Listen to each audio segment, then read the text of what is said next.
I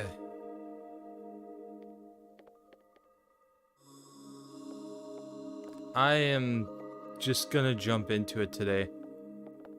I don't even need to don't even want or need to do anything else in terms of going through the theatrics of a starting stream sort of ordeal, because we've only got so much time here and I want to go down a trip to memory lane. Just let me quickly check audio and then we'll be going.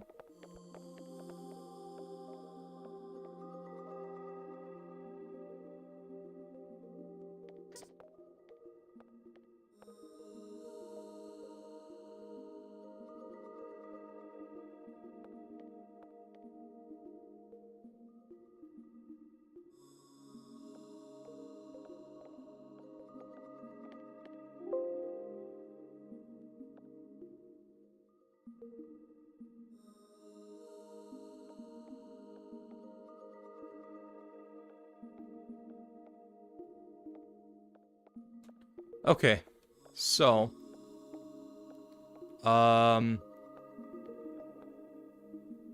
back. Yeah, we're losing the Nintendo Eshop, which sucks. I wish I could run a museum. And, I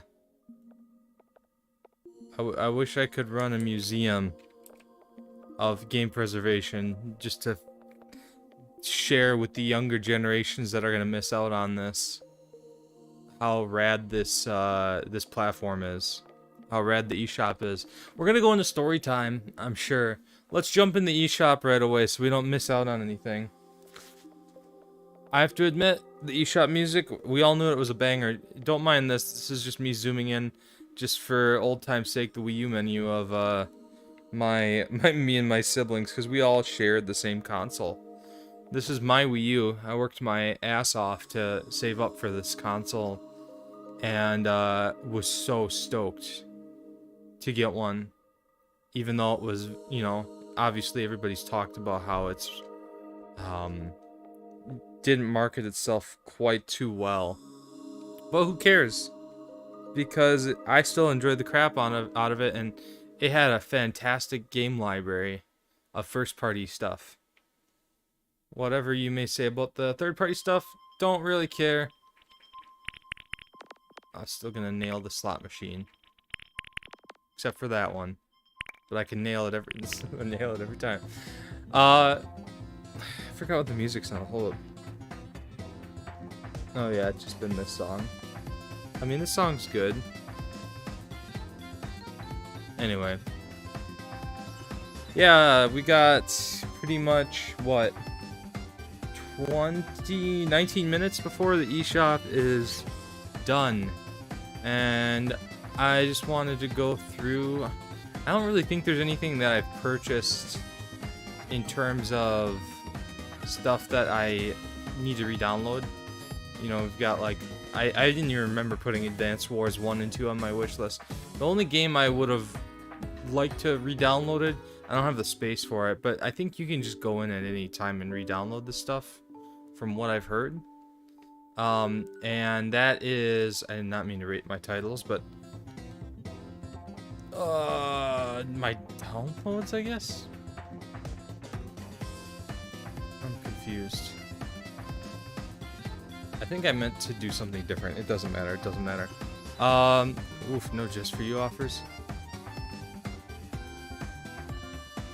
I think it's my downloads. Anyway, I forgot what I was gonna say. Downloaded software. I wanted to get Runbow back on here. I don't have enough space. I thought I had an SD card in this thing, and I have a feeling when I sunset the Wii U, after I was saving up for a Switch, I either reformatted it or I don't know. I maybe I never had an SD card in here. I do have WarioWare Smooth Moves. This I don't have downloaded on my Wii U because I don't have enough space. But the more I think about it, the more it's like, you know, it doesn't matter, because I have the Mario 3D All-Stars collection on the Switch, and Galaxy's in there. Now Galaxy 2 I have downloaded on my Wii U. So that's, I feel like that's gonna be fine. I don't even remember buying Super Mario Kart, but I guess I did at one point. I just played this last night, the DS WarioWare game. Such a good game. Love Wild Gunman. I don't have my sensor bar plugged in, or I don't even think I have a Wii remote with me today. No, I've my Wii U accessories are a bit scattered between my place here and my parents. But Wild Gunman was a really fun game for the NES that I really enjoyed how they implemented Wii remote motion controls for. I thought that was really cool. Yeah, Runbow, which is just, you know, your survival running across the map platformer multiplayer game. Yeah, Earthbound Beginnings was an intensely fun moment to see announced. I've never beat it because it is a bitch to play through because it's very hard and you have to grind your level up, but still love it.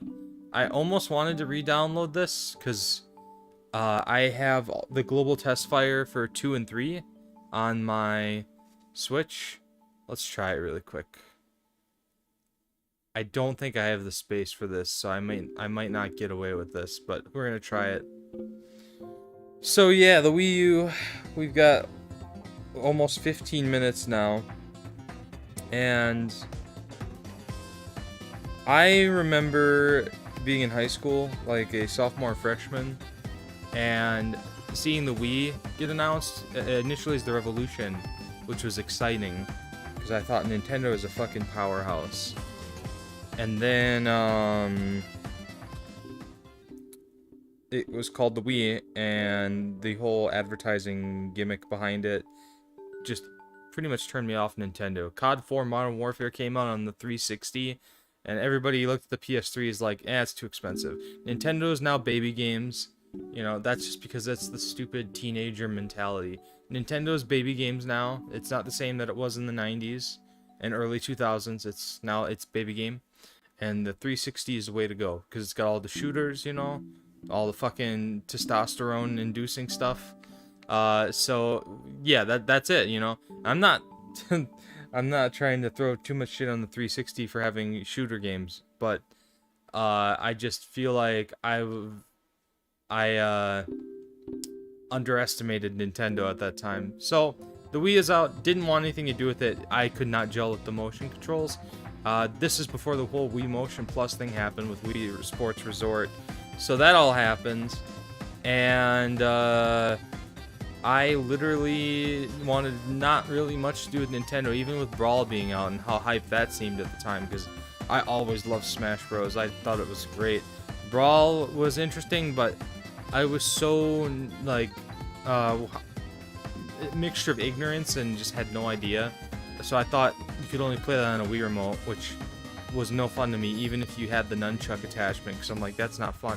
Didn't even know anything about the Classic Controller Pro or any of that stuff. So yeah, I didn't really much care for any of that. Then the Wii U came out, and I was already out of high school, and I was in college for digital design and animation, and I was doing IT, and the Wii U brought me back, and it wasn't through its marketing. Sorry, Doug Bowser, your marketing for the Wii U was memorably terrible. Especially when if I ever watch Stranger Things with friends or anything with Joe Keery in it, aka Steve from Stranger Things, I always love to point and be like, that's the guy from the Amiibo commercial, because that's where I saw him, is that garbage Amiibo commercial. Go watch Chadtronic reacting to the long-formed Amiibo commercial. Just search like Chadtronic reacts Amiibo. That commercial is cursed, and I love it. I'm very nostalgic for it, and it's terrible, but it is very funny.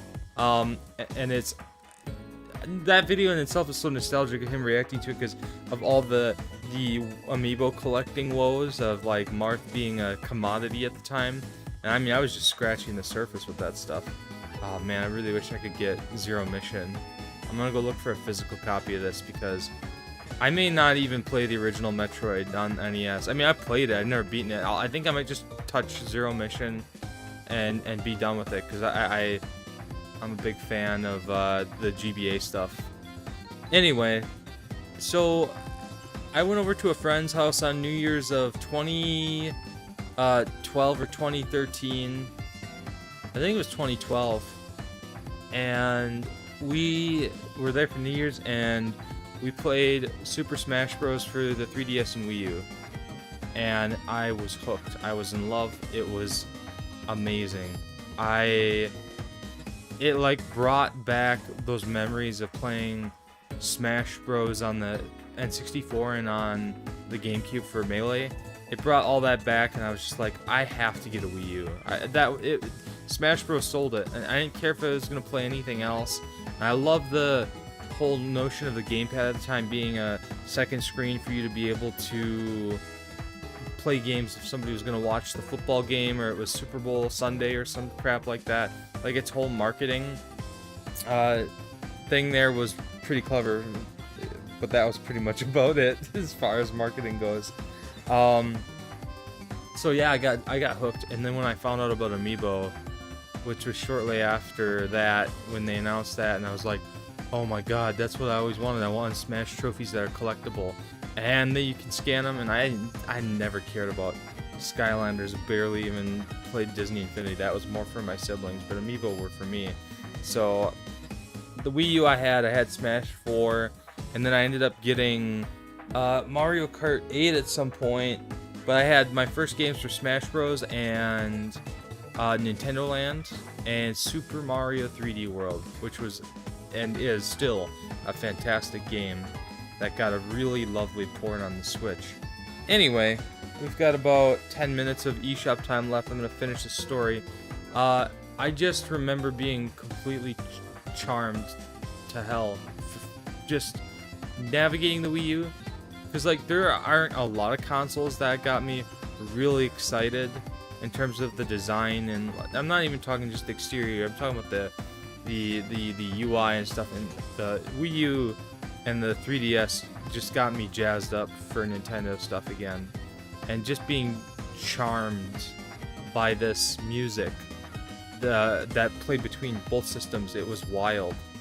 So that just was really great. I just felt like it was a whole experience, and you know, in hindsight, I feel like I was being taken through. I'm sorry, I'm turning my 3DS on to see if I got the Nintendo save data transfer tool. If I had a way to capture footage of my 3DS, I would, but I don't. So unfortunately, I won't be able to show any of that off, but that's alright. I was so captivated. I became an Amiibo collector. I mean, you're here, that's in my name, and I'm still doing it. I'm still buying Amiibo, not nearly as much as I used to, which is probably a good thing in some respects.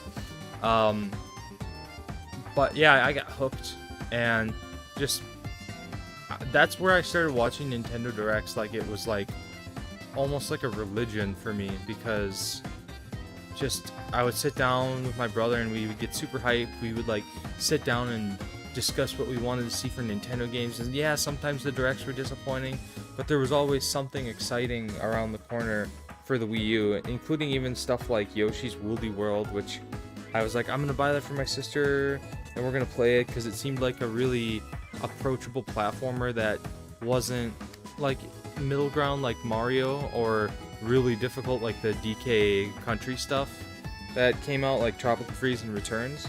So it felt extremely accessible in that respect. And yeah, just coming back to all of this now is very sentimental, because it reminds me of the stories that have been happening since the pandemic, of these long-standing Japanese arcades that have to close down because they're losing money, because people won't leave their homes for a respectable reason because of COVID, and having to close down, and just watching that one was it Akihabara Sega arcade go down, and that last night of its operation with this huge pool of people in front of the gate, and the staff are like bowing and saying, you know, thank you for all these years of service, and people are getting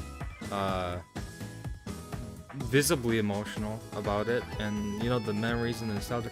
It's very similar, because Nintendo's a Japanese company, and they're very much, and it's not even just a Japanese thing, but like when something new arrives, you know, they're ready to move on. But I think Japan in certain ways does a better job of preserving their stuff, because the people who had these consoles that occupied their homes and spaces, when they get rid of them, they're very much in good shape like they were the day they bought them. Compared to America, well, you know, just about everything happens with just console damage, dust, dirt, whatever. I mean, I've got dirt or dust surrounding the big Tupperware-esque container that I use to store my Wii U stuff. Anyway, so yeah, nothing lasts forever, it seems like now, and it's sad because there'll be still time down the road here where we're gonna be able to pick up Nintendo DS games, we're gonna be able to pick up Game Boy Advance games, picking up SNES, NES games, Atari 2600 games, and you don't have to go through hoops to play them. You know, you can go pick up a copy of Super Mario Bros. On the NES and just plug that sucker. As long as the, you know, the contacts on the chip are good, plug that sucker in and you're done. You've got it. It's yours. You're playing it, and you know that's great. Whereas, and you know, I'm probably saying things that most people already understand, but with this, you're losing a lot. There's so much to be lost. It reminds me of I mean, and this is extremely like huge but it reminds me of the Scott Pilgrim game specifically that was on the stores for the PlayStation 3 and the 360, and they get delisted, and there's no way to play them again unless you've already downloaded them. You can't buy them, you can't get them anywhere else. And then, you know, they did the remaster or whatever you want to call it. But this is like a bunch of games. We're not just talking about one game like Scott Pilgrim. We're talking about all kinds of crazy stuff. I mean, the Virtual Console being shut down, the final nail in the Virtual Console coffin, is already bad enough. Like, that's the worst thing for me, in my opinion. I mean, even though I am looking forward to those Advance 2 remasters and stuff like that, we're missing so much. And, you know, the Game Boy Advance games, maybe they're not a good example of what we're missing out on because we're getting a good selection of that in the Switch Online stuff. The DS games and the Wii games were the real MVPs of this and pillars of this eShop. Like Phantom Hourglass, the Partners in Time stuff. It's wild how much this we're going to lose. Everybody dreamed that the Switch maybe was going to have some wacky and wild way to play 3DS games. We're going to have no way to play those games digitally either. Metroid Prime Hunters, New Super Mario Bros., which I don't even own. Wild World is another one that I want to play. A lot of this stuff is going to be hard to get. Oh, look at that. Mario Kart DS does exist. Now that's a game I wish I could go ahead and purchase. Unfortunately, I don't have any money on the eShop card, and I don't think I'm going to be able to do it fast enough because we've got 2 minutes right now. So yeah, it's weird to have a digital storefront from a video game company closed down. To be kind of bummed and sentimental about it is wild, but at the same time, it's that comparison I made to Sega's arcades closing in Akihabara in Japan. It's the same idea here. It's on a grander scale because a lot of people have this, or have had memories of these platforms, these storefronts. And I'm definitely sentimental because it brings me back to being in college and working part-time and trying to scrap up the money to go out and buy Star Fox Zero or buy Super Mario Maker, and just like spending hours sitting there playing Mario Maker and then passing the controller to my brother and then him being like, don't look, go do something else, while he puts together a Mario Maker map for me, just for me to play. Stuff like that. It's wild. Oh boy, I hope we're not getting into like the sus stuff. Okay, yeah, I don't have anything. I'm not going to be able to pick up Mario Kart DS. I'm going to go buy a copy this week, maybe. I'll go pick up a physical copy. So yeah, it hurts because there are people who swear by the digital formats. I don't mind digital. I see it as a convenience. If I want to play a game, I don't necessarily...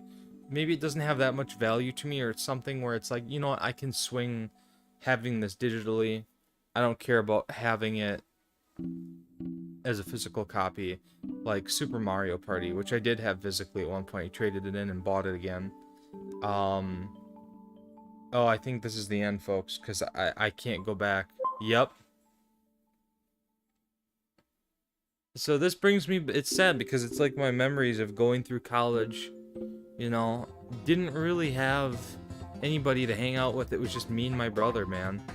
Just me and my brother playing Nintendo games together, and occasionally during those Splatfests for Splatoon 1, me and my sister would play, you know, take turns playing and doing that kind of thing. It was an extremely memorable moment, and it's sad that I always thought Nintendo would go and do something under the lines of saying, you know, we're gonna combine the eShops. So, because I mean, even when this was still running, which is weird to say now because yeah, it's toast. We're done. There was that time you could see 3DS titles on the Wii U eShop and vice versa. So I figured they would just compile it all together, but it never happened. So it was really surprising.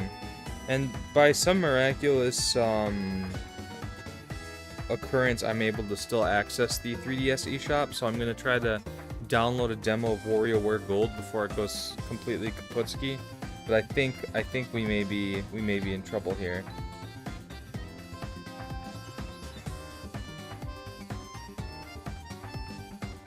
Yeah, I don't think I'm gonna be able to get this WarioWare game. I think Nintendo just pulled the plug. Oh, but you know, we'll try to keep this bittersweet. This I couldn't even tell you which one I spent more time on because I feel like every time that also feels special, and like it seems like a sort of a bygone era now with demos. Man, you go watch a Nintendo Direct, they announce Codename Steam, and you're like, yeah, that looks kind of cool. It's made by the Fire Emblem guys. Let's give this game a shot. And they'll say like, yeah, there's a demo available later today. And yeah, we still see that a little bit, but man, the 3DS was such a great vessel for trying games before you buy them. All these demos. Oh, looks like I might be able to get WarioWare Gold. I'm gonna try to get it downloaded. Nope, it's undergoing maintenance. Shoot. Alright, well, I'm going to press the home menu and quit the eShop on the 3DS and try to re-enter it and see what happens. But, you know, as a little anecdote, yeah, I'm not able to get in. As an anecdote, there's that scene in Star Wars Episode 3, Revenge of the Sith, where Jedi are dropping dead from Order 66, and Yoda's like feeling it in his soul. He's like, oh no, people are dying. And that's how I felt with the closure of the Miiverse stuff, because I did use Miiverse a little bit. I'll admit I didn't use it a lot, but I felt bad, and I just felt like it was the domino effect that would eventually cause the Wii shop, or the eShop to close. And now this is, the dominoes are going to fall fast, I feel like, before we start to see online services completely shut down. I mean, it's already kind of hitting hard with games such as Mario Kart 8, the original for the Wii U, and for me especially Splatoon 1, because I still occasionally go back to play Splatoon 1 and I can't. So that really sucks. But yeah, no, I'll never forget the eShop, man. I'll never forget it because I feel like if Switch's eShop had half as much finesse and care that was put into the Wii U eShop, we wouldn't be sitting here being like, oh my god, this is, you know, I mean, of course, there would still be a bit of an outrage and an outcry because of the fact that we're losing, you know, Virtual Console. That really sucks, and everything else. And I say losing, but I should be saying lost now because everything's already happened. Looks like I was able to download the Splatoon Global Test Fire. I just brought it up just to show. I'm gonna run it really quick. Actually, no, I'm not. Not yet. Hold up. We're gonna try to open up the eShop real fast. Do we still get the funny? Yeah, we do. Oh, at some point I put Amazon on there. I actually played Injustice on here once, which was kind of stupid. Okay, well, looks like the eShop still is working for... Oh.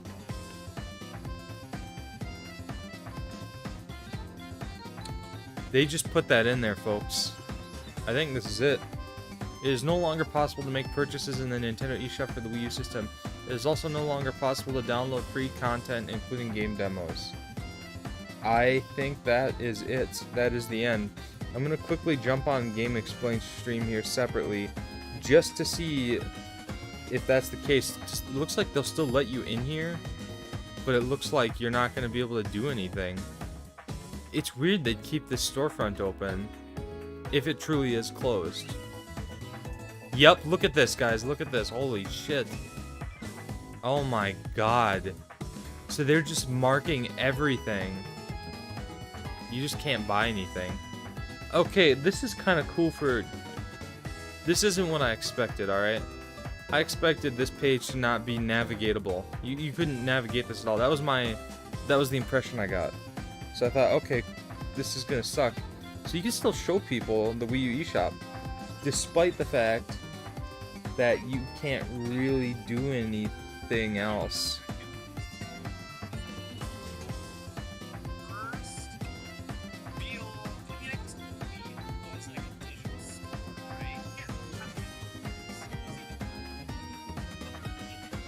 Nobody's tested this yet, and I'm gonna test it here shortly.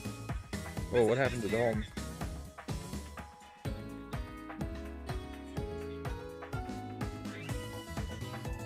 And if you think about it, last thing, and then we'll kind of focus more on this, but if you think about it, no other digital storefront was doing this. The 360 and the PlayStation, they didn't have any music playing in their shops. And Nintendo is just full of, like, just charm. Alright, let's look at the all bestsellers, because this is the final... This was it. Looks like Wind Waker HD is the best-selling digital Wii U game of all time. Crazy enough, the Virtual Console of Super Mario World. Minecraft, which makes sense, because I feel like Japan probably boosted those sales, unless that doesn't count, because we're not using a Japanese Wii U. Super Mario 64, Mario 3, Earthbound at 6th, rightfully so. Even higher, I would like to see it, but yeah, Super Metroid, Pikmin 3, which is a banger, Super Mario Bros, Ocarina of Time. We'll go to the top 15 here. Mario 3D World, Zelda: A Link to the Past, Mario Kart 8, Metroid Prime Trilogy, and last but not least, NES Zelda. So this is the all-time list. All bestsellers, I do believe. Yeah. Just curious to look under recently popular. No data there. So yeah, they just completely purged it, you know. So I'm wondering if this is going to be the same thing that gets reflected on the eShop side, where you can get on the eShop, but you actually can't make any purchases. See, I can't even go to the homepage anymore. This is wild. Here, let's search something. I'm gonna just search, let's just search Pikmin.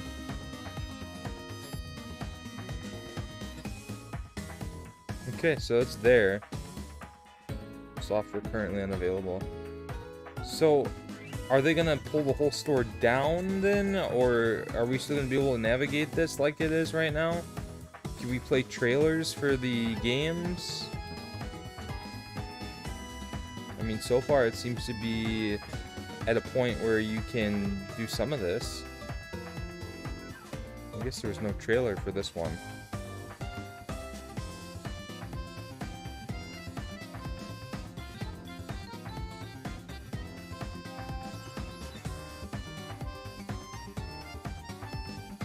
Alright, we're gonna go eShop Home real quick, and I'm gonna jump on the theme shop for the 3DS. Just to see if that's part of the problem or not. Oh, I didn't want to do that. Oh, here we go, theme shop.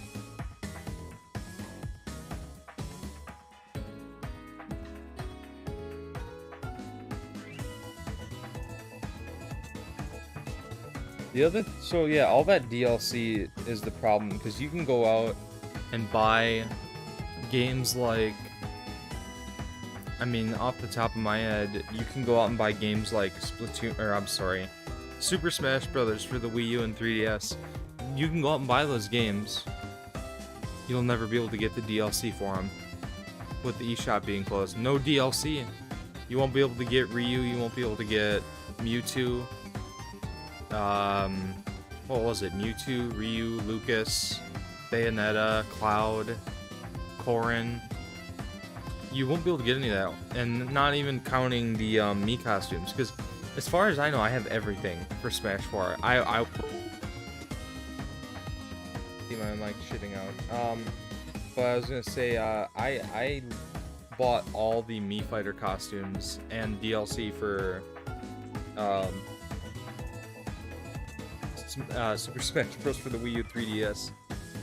I don't know if I got them all for the 3DS, but I know I did for the Wii U. Oh shit. So I got some bad news. It looks like the theme shop may have gotten shafted here.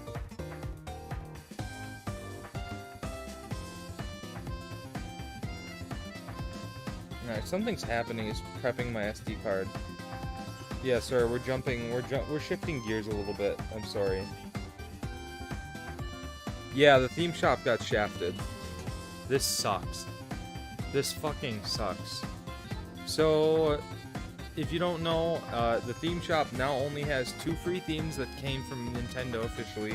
Stars, Gold and Black, and Dots and Stripes.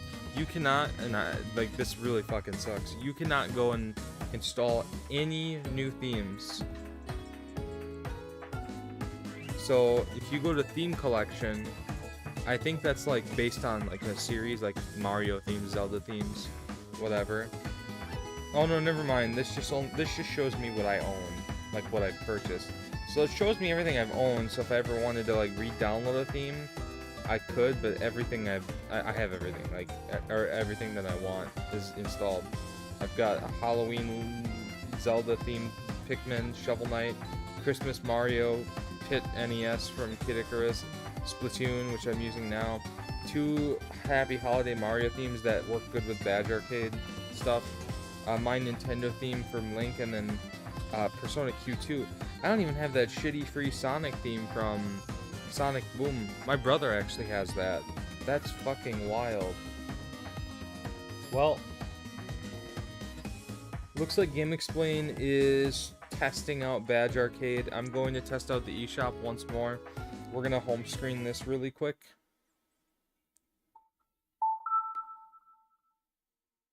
Let's run the test fire just for kicks and giggles. So yeah, the Wii U's really died out.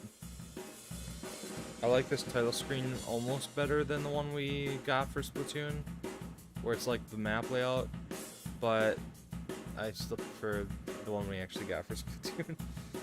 Oh my god, the eShop just looks like it's been crippled on the 3DS. It says, it's no longer possible to make purchases for the Nintendo Eshop for the 3DS family of systems. It's also no longer possible to download free content. Oh my god, I'll show this in a minute, hold on. I'm just doing this for kicks and giggles. I don't think this is gonna work at all. Yeah. Wow, look at that. Huh. Wild. No, we're not gonna do that. I did not realize, because they never went out and said that they were gonna completely destroy and decimate the theme shop. It was a separate entity completely from the 3DS eShop. But yeah, all I've got on the menu for the 3DS store is just the Nintendo Selects icon. There's no like top stuff. You can look at the Nintendo Select stuff, which you obviously can't buy. And that's literally it. You can go into settings and other, add funds, rate titles, wishlist, search. Oh, there it is. Oh no, charts, recent arrivals, and news. That's it. That's all you get. And literally when you cut out again, it literally just says that there's no current news. Recent arrivals. I'm just checking new software. Silver Falls Gaiden DDD. Mario Kart 7 update. Oof, I hope I had my Mario Kart 7 updated. That would suck. I'm looking at the charts right now. All software. I'm just seeing what's downloaded the most on the 3DS. Pokemon Yellow is the most downloaded piece of software Mario Kart 7's in second. Super Mario Bros. 3 in third. That's fitting. Crystal version of Pokemon is fourth. Link's Awakening DX is fifth. Sixth is Pokemon Dream Radar, which I've never heard of. Red version is seventh of Pokemon. Eighth is OG NES Super Mario Bros. Ninth is Smash Bros. Oracle of Seasons for the Game Boy Color Legend of Zelda, that's 10th. 11th is NES Zelda. 12th is Pokemon Blue. 13th is 3D Ocarina of Time. 14th is Oracle of Ages. And then 15th is The Legend of Zelda: Link Between Worlds. So yeah, there's not a whole lot you can do. So my question now is, with everything that's happened, I'm assuming that you will not be able to... How do I say this? You could probably search stuff up, but what I wanted to say... Oh, you can't. Or maybe you can. How do I actually search? Oh, I see. I got it. I got it. I lost my train of thought. I don't know what I was gonna say. Huh, the only thing that shows up for Pikmin is the 3DS game called Hey Pikmin. Another game I missed out on. I know it wasn't much, but still. Looks like you can't search video titles, so I'm gonna try one more thing really quick. I'm gonna go to recent arrivals, latest videos. I want to see if I can still look up some Nintendo videos, like Nintendo Minute. Nope, it's gone. It is all gone. Holy fuck. Yeah, it's toast. Wow. So if I search Nintendo Minute, that stuff's gone. Wow. What about like if I search Metroid?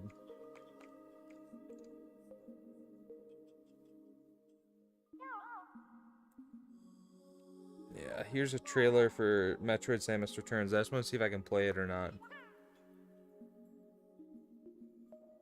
Can I play the video? Or... You can repair the software. Interesting. Yeah, so don't go planning to delete any games anytime soon on your consoles. Like, it would be wise that you don't do that. Simply for the fact if your game had updates or patches, you're in trouble.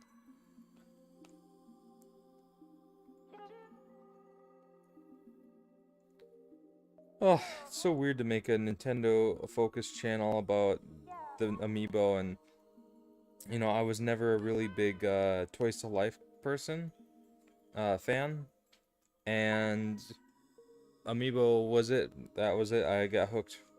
I mean, I didn't get hooked on everything they put out for Amiibo, like those Mario baseball Amiibo cards. I did collect some of the Animal Crossing stuff, but it wasn't like I got to collect it all.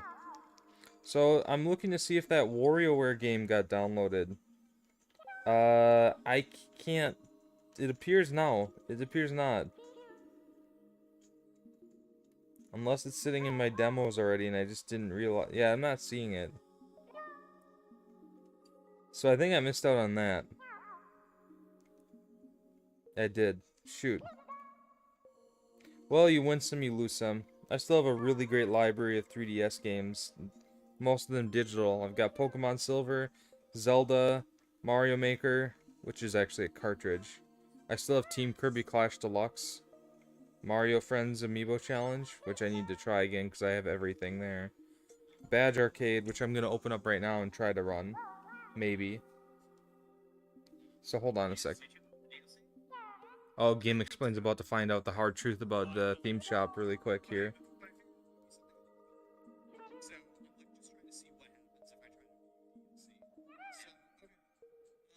So it says I so I purchased the season pass. Yeah. So what's interesting is it does bring it all up. It tells me I do have it. Well, we're 18 minutes past the death of the eShops. Oh man, it's just weird to say that these are gone and to have to accept the fact that they're not coming back. The only way you'll ever expect to see some of these games, if any of them, come back is if they ever get remade or ported. I mean, the Switch got a lot of Wii U games ported over, but not all of them. Definitely sad they never ported Star Fox Zero over. That I would have not really had much else to ask of Nintendo for them to port. I mean, I know a lot of Xenoblade Chronicles X, I think it was. Those fans have been let down, but yeah. Joy Bumpita, thank you, said with a super chat, says, and your first one says, RFP by Childhood Eshop. I'm still waiting for, sorry about that. Still waiting to see if Badge Arcade's gonna open. In the meantime, let's jump on Splatoon and see if they ever fix the servers. Oh, that's what I was saying originally before I got carried away. So the Miiverse closing was a domino effect. It was a slow domino effect, but it was only a matter of time before the eShop went down. I think there's going to be a faster domino effect on online services being affected here soon. Because Nintendo, not only... They don't... I just think games like 360 games and stuff, there's a lot of those games the online servers are still running. Granted, it could be a waste of time because the community's not there, right? Like, for example, I downloaded Battlefield Bad Company 2, I want to say about a month ago on Game Pass, and tried to play online, and there's nobody. I could get into a server fine, but there's nobody playing. And now those games are just shutting down, and they've been around for quite a while, so they're delisting, you know, Bad Company 1 and 2 and 1942, which I own on my 360. And, like, it's like, well, you know, I think that's fine. They've been around for quite a while. You know, Splatoon's only been out for, what, 20, that's 8 years. And I don't really want to see this game go away after 10 years. I think there's still a place for Splatoon to sit more than there is for Splatoon 2. And I know it doesn't make any sense because they're like, well, why would they shut down the Splatoon 2 servers when they're on the Switch? I just think this game is absolutely fantastic and it deserves to exist because I think there's still a place for it. And if you checked out, I think I posted something about Pretendo bringing back, it's called Pretendo. They're a company or a group of like modders that are bringing back Miiverse, and they're trying to bring back Splatfest and other Miiverse / community related things that have been taken away with Nintendo moving on to the Switch and whatnot. I just think this looks, you know, even though they really cleaned up the plaza in Splatoon 3, I think this still looks better. Although I did like the stairs that go over the, whatchamacallit, the train. That's something that sucks. You can't help but wonder if they're foreshadowing the end in terms of putting Inkopolis Plaza in Splatoon 3. So, yeah, obviously the servers aren't completely dead because they're still announcing stages for the battles. You know, you still have those intro bits. Look at these two. Look at these two goofballs. Derek and some Japanese person, they're just vibing. Nintendo, bring this outfit back. I miss the sushi chef outfit from Famitsu. Gotta rep the Famitsu magazine. If only I could read Japanese, I would order a subscription. I'd order 12 subscriptions. I always thought it was like they overdid this opening back here where Table Turf Battle is in Splatoon 3, but no, they did a pretty good job with this area, I would say. Over here, I don't know. I'm not sure so much about over here. But whatever. Didn't they remove that tree as well? Let's carry on then, I suppose, and see if we can get in here and do a battle. Which we can't. Yeah, there was a vulnerability, I guess, that let people hijack your Wii U, so they've turned off online until they can fix it. Which they should. They should fix it, because I would really like to play this again. So there's not much you can do in this game right now, besides sit here and get all misty-eyed about when there were messages here and play some single player, and if you have the amiibo, do the amiibo challenges, get your last game. Otherwise, that's pretty much it, man. You're pretty much stuck. Oh, I mean, you can check out the shops, which still rotate. But that's pretty much it. Play some co-op up here, if you've got a buddy. Okay, we're gonna quickly look at Badge Arcade really fast. It looks like, I don't know how they're doing the rotations. I'm gonna do the practice catcher real fast. Meanwhile, Game Explain appears to be running... I don't know what they're running, actually. Street Pass Me Plaza. I think they're testing to see if Me Plaza is dead. Oh, here's interesting. Smash DLC says, we hope you are enjoying Super Smash Bros. For the 3DS. This notification serves to inform you that online conquest service is coming to an end. Thanks for those. Oh, shit, that's not good.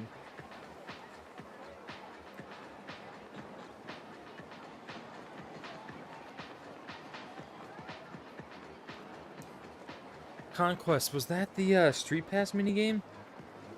So are they saying that they're killing off Street Pass now? Oh god, the practice catcher is exactly the same from last night. It's this Animal Crossing themed one. Alright, let's jump on another game here really quick for the Wii U. And then we'll move on. It is a sad day in gaming history. From 2012 to pretty much 2015-16.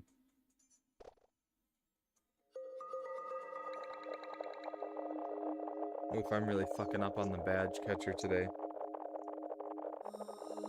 Let's test out Mario Kart 8 real quick, just for the fun of it.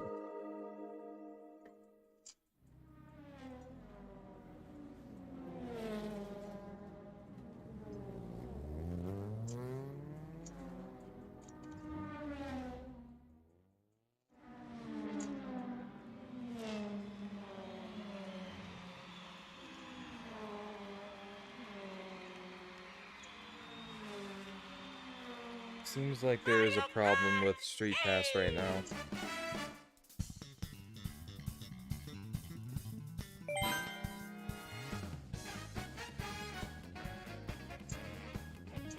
Alright, I just got my last badge from the practice badge catcher. Alright, let's go ahead and... First of all, is that Miiverse related stuff? What's with the stamps?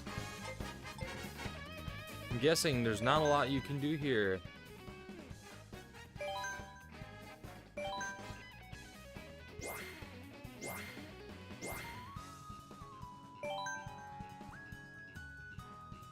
Look at this, folks. You cannot hit next. You cannot get to a point.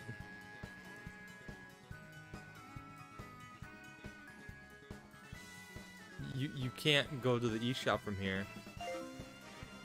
Well, that is weird. Did they like hard code that in? I am flabbergasted, to be honest. Oh, look at that. That's rewarding, because... Oh, I'm missing Rosalina on the Wii U. I got them all on my Switch. Let's go online one player real quick and see what we get. Yep. So Mario Kart 8 is still completely toast. As far as the badge arcade rotations go, I'm assuming that nothing is working. Hey, I got a free badge arcade badge just by shuffling between.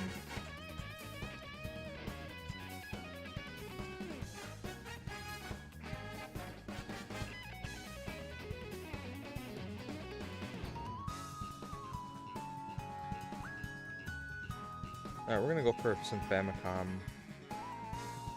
stuff. I got nothing. I literally got nothing. Alright, well. Sheesh.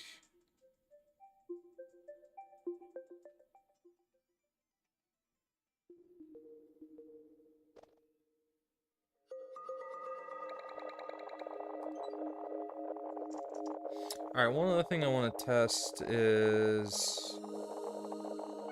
if I can add money for Badge Arcade, which I'm guessing you can't, because it's gonna tell me I'm not able to do anything. So Badge Arcade is just limited to free plays, and it's not. Oh, here we go. Sorry, but you still don't seem to be connected to the internet. And the thing is, you gotta be. I'm connected to the internet. That's the eShop being dead. That'll do it. And there's games like Tomodachi Life. I still think it's like borderline criminal that Nintendo hasn't ported or made a sequel for Tomodachi Life. It's been something I've been yearning for a very long time. The other thing I can't help but think about now is like with the creation of all of these accessory services tied to the 3DS and the Wii U, how much of this of the developers and the development team that put the effort into this, how much of that is gone? Because one of the lead people that did the launch of the 3DS, or I'm sorry, the Wii U eShop is gone. Like she's been not with Nintendo for a while, and a lot of the Treehouse folks that were extremely charming, nice people that always showed up during E3, they're gone too.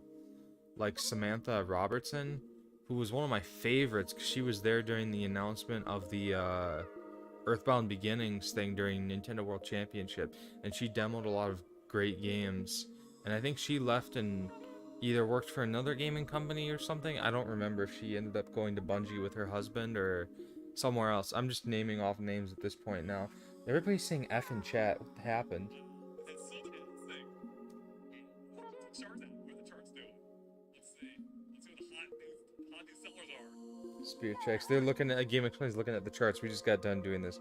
Alright, we're gonna go to the eShop one more time, and then to commemorate the death of the Nintendo eShop, I'm going to be playing a few Mario Maker courses from Super Mario Maker, and maybe something else. But yeah. So the only thing that I'm really curious about is, and I may be repeating myself, but I apologize if I am. Is this what we're stuck with for music on the eShop then? Is this it? I'm really bummed out because at one time we got stuff to show up here, populating the screen. Not anymore though. You know what we're gonna do? We're gonna search for Metroid Fusion really fast. And I know there's a trailer with Metroid Fusion. So we're gonna just try this really fast. Actually, do I go back home and then search from there? Yeah, I keep forgetting.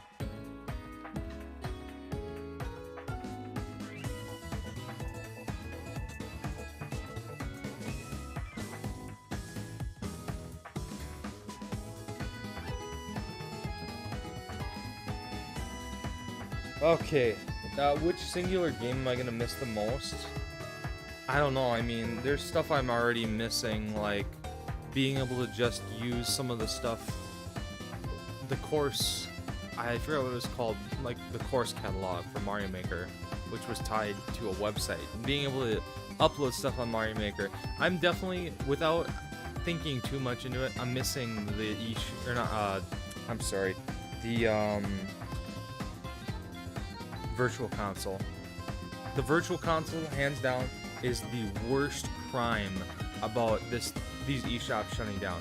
It's the worst thing, because it seemed like it was supposed to get more support than it got. Because I mean, towards the, and I'm talking like the Switch was already out, I feel like, and I could be wrong, my timetables could be a little bit messed up, but what I wanted to say was, when they released Pokemon Yellow, Red, and Blue, it seemed like they were going to incorporate, you know, they were incorporating bank support on it, and it seemed like it was going to be great because you could sit and play through those games, and then same thing with Silver and Gold and Emerald, or what? Not Emerald. I'm sorry, Crystal.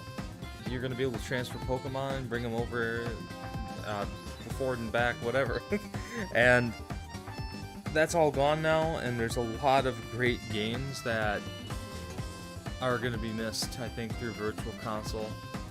And it's going to, unfortunately, I hate this.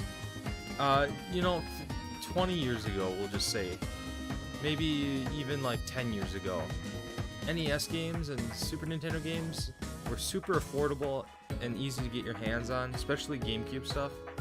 Nobody really gave a shit, and then the prices went up. It just happened, you know, with everything. The prices are going to go up. So unfortunately, that means we're going to see prices go up on DS and Wii games even more than they already are. We're already seeing a trend of price increases for 3DS games and Wii U games. 3DS games are going to be crazy because, like, for some people it's plausible to collect an entire console library for like the NES, Super Nintendo, that kind of stuff. For the 3DS, it's going to be wild because I feel pretty confident that the 3DS had a lot more games on it than the Wii U did, because the third-party support was already, the foundations were already really strong before the Wii U. So yeah, that's going to really suck. Alright, so I know for a fact Fusion has a trailer. And so now I'm going to see if the videos, if they purge the videos off of this or not. It looks like they did, because there's always a video down here you could watch, a little trailer, to give you an idea of what you're dealing with. And it looks like that's not a thing anymore. One thing I want to try is, I would like to try playing some sort of game online. I don't know what it would be. Let's see what I got. Dr. Luigi would be an interesting one. I don't know if I'll be able to get anybody for that. I still have YouTube on here. Because I don't... What else do I have for online games outside of Splatoon and Mario Kart? I mean, Mario Maker, it's not really an online game per se, in terms of, like, real-time online stuff. I don't have all my Wii U games with me. Let's go ahead and see... I know, man. That's why I said, like, oh, man, I would quit my job and go be a video game preservationist if we had, like, a museum around here. I would do it, because I feel like this stuff is just too... It's just for generations. It's so much easier. If you think about it, like... there's that cliched movie with Neil Patrick Harris, like a cliched Christmas film about his time trying to get an N64. It's fiction, but, like, that whole idea of, like, kids that were Gen X talking to their children about, you know, the Nintendo, the NES, and showing them. Can you imagine that, like, in, hell, 30 years from now, trying to show a child or a kid, it's like, oh, I'm sorry, I guess that we can't really enjoy this game because the eShop shut down and the updates necessary to make this game playable are gone. I guess I think about Xenoblade Chronicles X, because that was one of the best explained ones in terms of those HD updates and stuff to increase the textures and whatnot. So yeah, that's definitely one I think of off the top of my head. I'm gonna try and run Dr. Luigi. I think there's online multiplayer on this, and we might not have any luck because nobody might play this online, but we're gonna try it, gosh darn it. Yeah, there's gonna be a lot of lost media. There's actually one game I never bought. I should have bought it just for the... and I can't unless I resort to piracy, which I'm not gonna take a stance on here. If I resort to piracy, there's this really, like, shitty Zelda clone game. It's really funny because I think it's inherently bad, but, like, the music is so bad. It's like a MIDI horn or something. I'll look up the name of it, and that's our outro music for today, is gonna be that.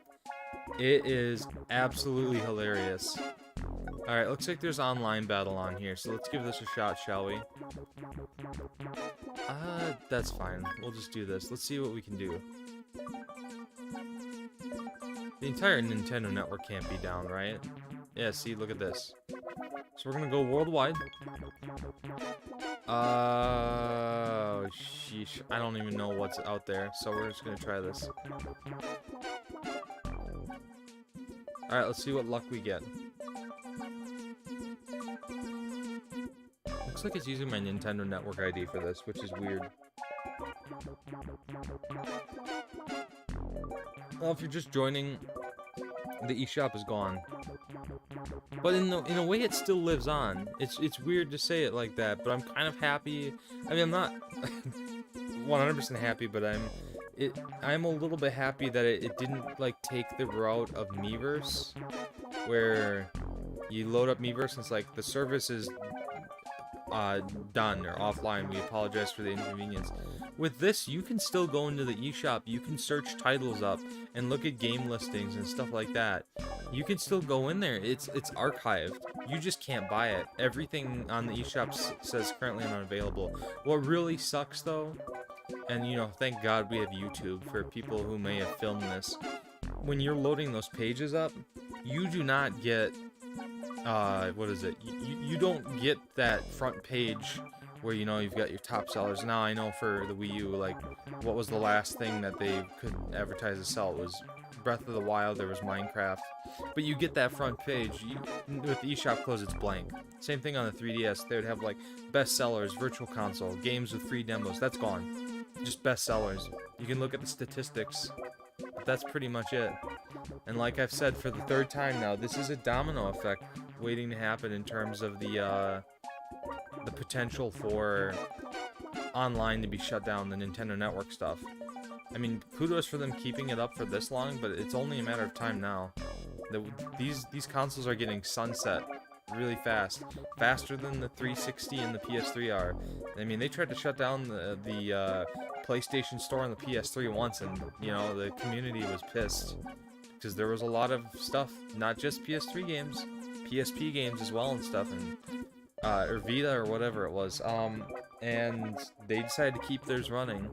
I don't know why Nintendo can't either, but I think it's hard, I imagine, because it's the same reason, like, you either have the eShop running and it becomes a glorified first-party Nintendo shop, because what happens is your licenses go away with third-party stuff, and then you have to delist it. Think about, like, if you've ever played Guitar Hero or Rock Band, how some songs go away after a couple years because they no longer have the rights to sell them.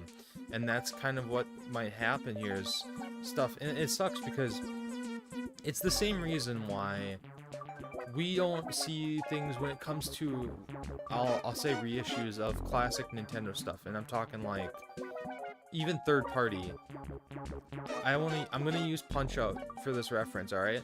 Punch-Out for the NES was Mike Tyson's Punch-Out. That changed after that game was released on the NES. Whenever they re-released it again, it was like Mr. Wonderful or Mr. Dream or some shit, because they ran out of the license for Mike Tyson. So they can't use his name or likeness anymore. They just can't, so they had to change it to somebody else. And I feel that with third-party games, certain games they're not going to be able to do because they don't have a working relationship or license to do that. You know, I feel like, I don't even know if Blaster Master made it onto the NES Online on the Switch. Okay, I'm talking now too much here because I clearly see that we're probably not going to get anybody for Dr. Luigi. I think there'll still be a lot of lost media. I think it's great that the shop still is accessible in terms of, like, being able to show people stuff. Like, yes, we used to buy our games online on these storefronts, and the kids are, you know, the kids might be all like, you know, man, these eShops, you know, I just go in and buy shit. I don't need to do anything. And it's like, but look at this time. Look at this era of having catchy music and having charm, and, you know, it was Halloween, then you'd hear the fucking Luigi's Mansion, like, Mario Kart music playing on the Wii U eShop, or it's Christmas time, so you hear the new not new Super Mario Bros, Super Mario 3D World, like, Winter World music, because it evokes, like, Christmas. Like, that whole thing, I love that. One of my favorite things of these eShops, man. And I think, as far as, I want to hear what the viewers here say, but out of the both shops, the 3DS and Wii U, which one do you think had the better soundtrack? I'm kind of impartial to the Wii U, but I also acknowledge the beauty that was the default music for the 3DS. Which platform you think had the better music? I definitely think I might be on the side of Wii U. Alright, we're gonna stop sitting on this matchmaking screen. I know I have some Wii U online games, I just don't have them here with me. So with that, like Smash Bros, we could have tried Smash Bros online, but I don't think I have that game with me because I like that stuff to be secured, because I don't want it to wear out. Unfortunately, it seems like Wii U, the game cases, there's seams on those blue cases, and it seems like they bend over time and become very fragile. So I'm very careful with my Wii U game cases now. But give me 1 second. We're gonna put in Mario Maker. We're gonna play some Mario Maker games to salute the Wii U eShop closing, and then we're gonna do something else. I don't know. I don't really have much I can do in the realm of like messing around with the 3DS. I don't have a way to capture 3DS footage anyway. But I tried Badge Arcade and it kind of works, but not really. And I don't know. That's what's wild is like Japan treats everything like a service. You could go to a coffee shop and you've been there for 10 years and they make that coffee the way you want it, you know?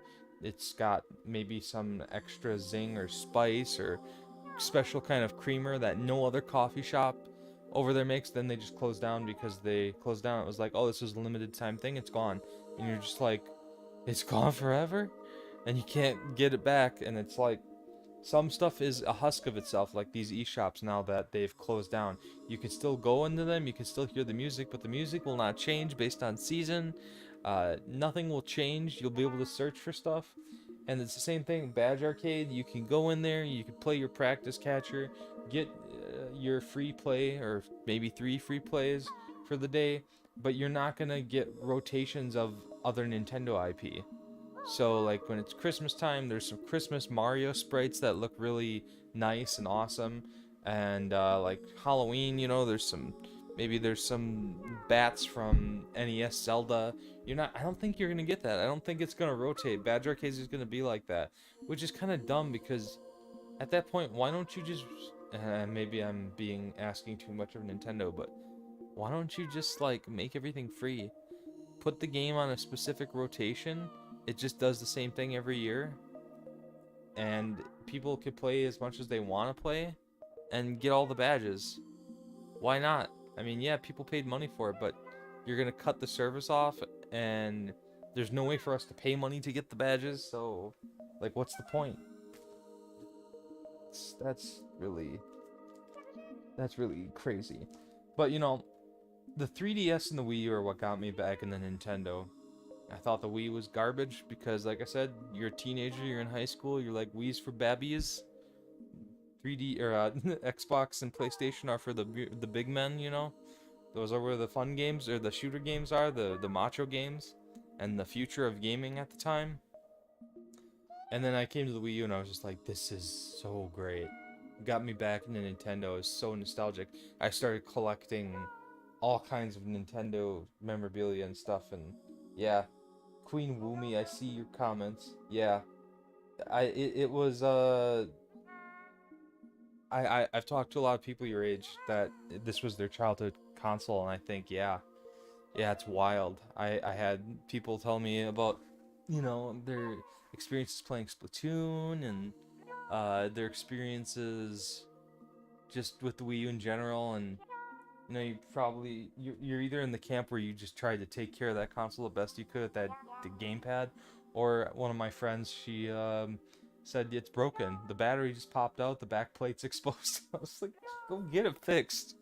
Like, go get it fixed before Wii U stuff is expensive. Like, I want to get that bigger battery, that lithium-ion battery for the Wii U that makes the gamepad battery last longer. I'm sure that thing goes for an arm and leg on eBay now, which I'm like, ugh, because the gamepad battery is pretty bad in terms of keeping a charge, unfortunately.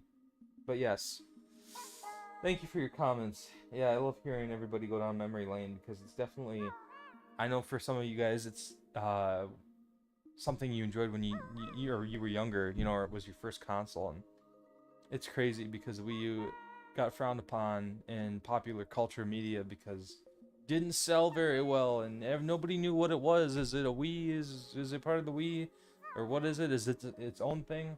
And oh, there's no Call of Duty games on this console or whatever. Whatever. I don't care about the third-party support. Granted, it could have used it. It would have helped it because we were always in a drought waiting for Nintendo to announce the next first-party game, which took forever. I mean, Mario Maker was announced in like 2012 or 13, and it took a bit to finally release. got delayed twice or something. All right, I'm I am I've gone too far. So give me 1 second here. I gotta switch games.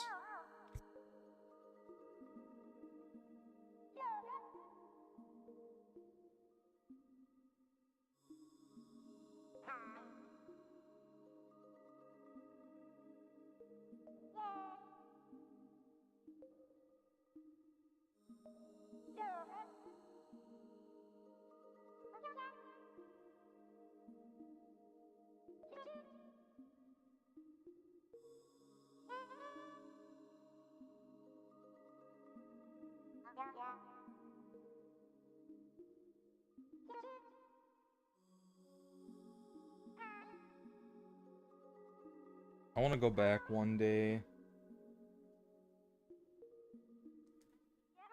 Yeah, I agree. I think they could have done better with some of the stuff that they did to honor Splatoon 1. I mean, I guess maybe I'm being picky, but I just feel like having the Squid Sisters announce the matches and stuff would have been great. I think the biggest crime of honor, the bit not crime, but the worst thing they did with the Splatoon 1 stuff is some of those maps that they brought back and they completely reworked. I think that was a slap in the face because I've said it many times on this channel.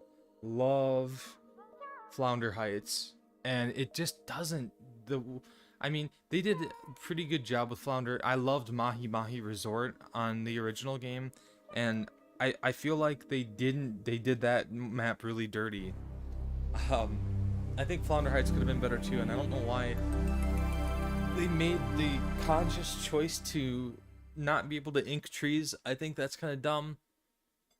I don't know. I feel like the lighting was it was much more of a yellowish lighting on the not Mori Towers, on Flounder Heights, and it gave it like a sunset vibe. It was beautiful. In this game it's clean, but it just feels like eh. Anyway, let's play some. First thing we're gonna do actually is we're gonna play like the top 5. Because I was gonna do top 10, but we'll be here all night. Because I'm probably terrible at some of these. Did I get any notifications ever since they shut this down? Well, look at that.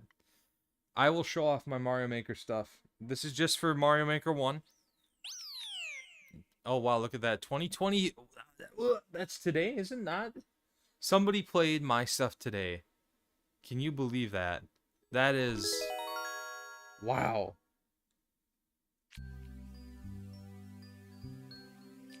Yeah, I agree with you, Queen. I just think they could have done they could have left some of those maps alone. I think it was very unnecessary to go through extra work to do that. So I'm kind of torn with Flounder Heights because it's not terrible, but like just look at Manta Marina, the sailboat map from Splatoon 2. They did barely anything to that. It still feels and plays the same as it did in 2. So I don't understand why they have to put so much work in, because like it's kind of like that one map in Splatoon 1 that got a complete rework halfway through Splatoon 1's support in terms of like Splatfest and whatnot. It was Urchin Underpass got a whole rework, and I guess it made sense. I don't remember why they did it, if it was like a spawn camping thing or if they just wanted to change the way it was played, but that happened, and then it just seems like they've been reworking Splatoon 1 maps ever since, and it's kind of like, eh. Now, I get it if they're going to do it for ranked, because ranked is... Yeah, I agree. Ranked is different when you're playing tower control. I get why they would want to change how you navigate those maps, but I'm just talking about good old-fashioned turf war. You know, I think the only map I really feel like that they didn't really butcher from Splatoon 1 was Arowana Mall. That never got brought to 3, but on 2. The Arowana Mall still felt the same for the most part. I just get mad when they turn it into this 3-lane thing like the Sturgeon Shipyard or whatever it's called, where it's just these 3 lanes, they're pretty linear. I don't like that. I want Salt Spray Rig to come back, and I don't want them to change it so that it's symmetrical. It drives me nuts. Alright, so we're going to go by star ranking. I'm curious to see what the new arrivals look like, because I just want to see. We also wish Splatfest were handled better. I think how they did in Splat 2 was fantastic. I agree. I think the tricolor battles are neat, but if you're talking about that shifty station stuff, yeah, no, 2 really had something special going for that. Speedrun for my friend's 50s. We're gonna check out the new arrivals just for fun. I'm gonna skip on Mission Impossible because I've played it before. Oh, that's interesting. No data. I've played Mission Impossible, so we'll play the top 6 then. Let's start with this one. So this is, I think, I don't know if these rankings change. I would assume they do because they let people rank them still. But I don't know. Also, two features really quick that were great about Mario Maker, the OG Mario Maker, this one. Being able to download courses. They took that away in 2, and I don't know why. You can download anyone's course, and it's great because guess what? It makes you better at making Mario maps. You see some gameplay mechanic that's unconventional, like those auto-run freaking courses that used to be the big thing. You can analyze it, go into editor mode, figure out what's going on, how it works. You can't do that in 2, and it drives me nuts. I feel like they took away the motivation for people to get better at making Mario courses. Anyway, let's speedrun this really quick. Oh, I whiffed it. I don't know. I think this is another auto-run course, or I'm... Oh. Clearly, I'm not fit for this. I'm confused. Was I supposed to... I bet you're one of those question mark blocks. Okay.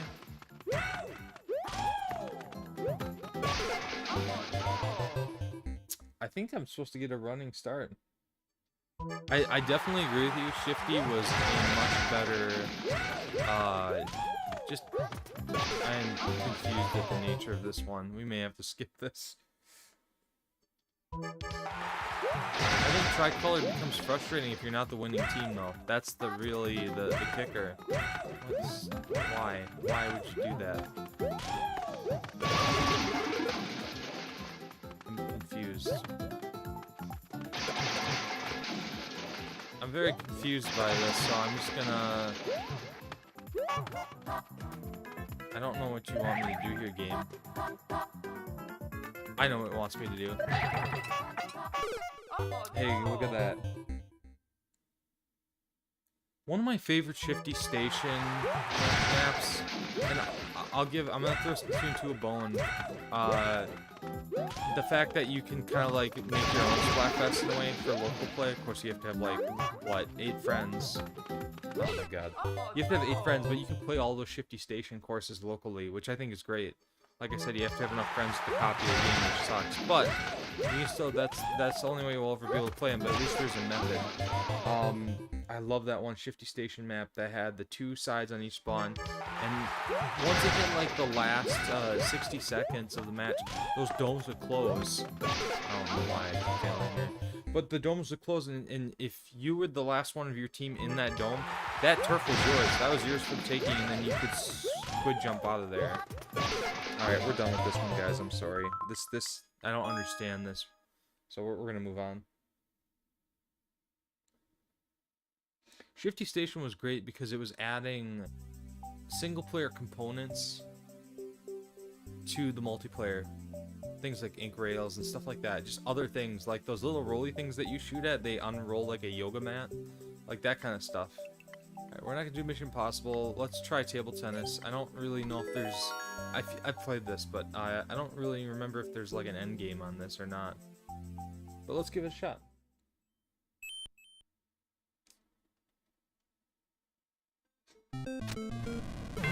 Okay, yeah, I played this. This one's a doozy. Alright.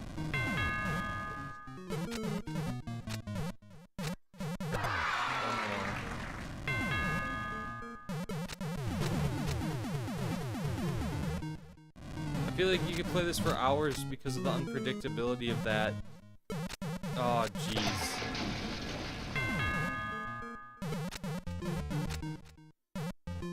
That ain't landing, chief. I feel like the frame rate drops quite a bit with those flames. Oh my god, I whipped it. Well, now we're tied. Oh god, I'm dead. Shush, I know, game. Thank you for the reassuring. Oh, Oh god, it's too fast.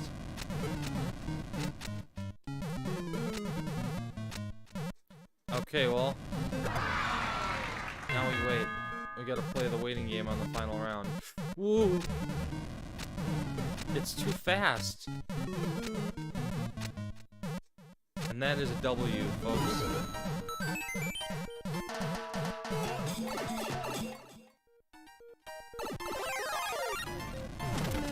Wait. Oh, because it's gonna turn to coin, huh? I feel like I'm being tortured here, guys. I'm gonna read the MC Princess Diaries, yes.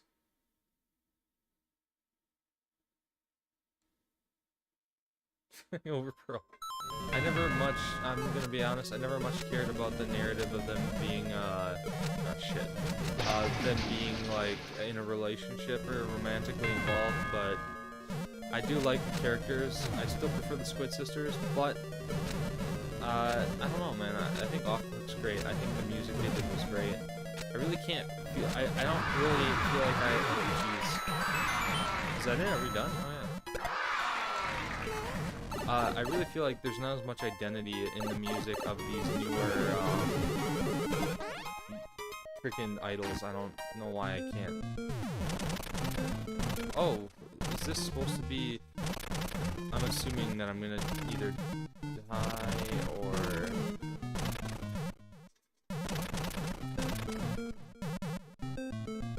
Okay. Well, that's the end of that. Yeah, being able to save courses in Mario Maker was great, and then the amiibo costumes. That's the other thing I forgot to mention. I still don't have them all.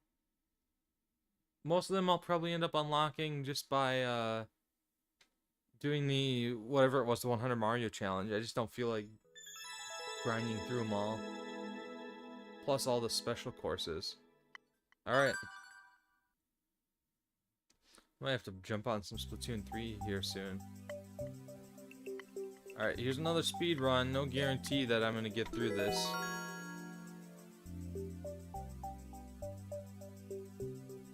Yeah, it's a shame. It's weird. It's weird to think about how much a digital storefront closing affects the... It kind of cripples the console in terms of being able to use it, you know? It's wild. Oh, jeez, I'm still I'm not conditioned to that.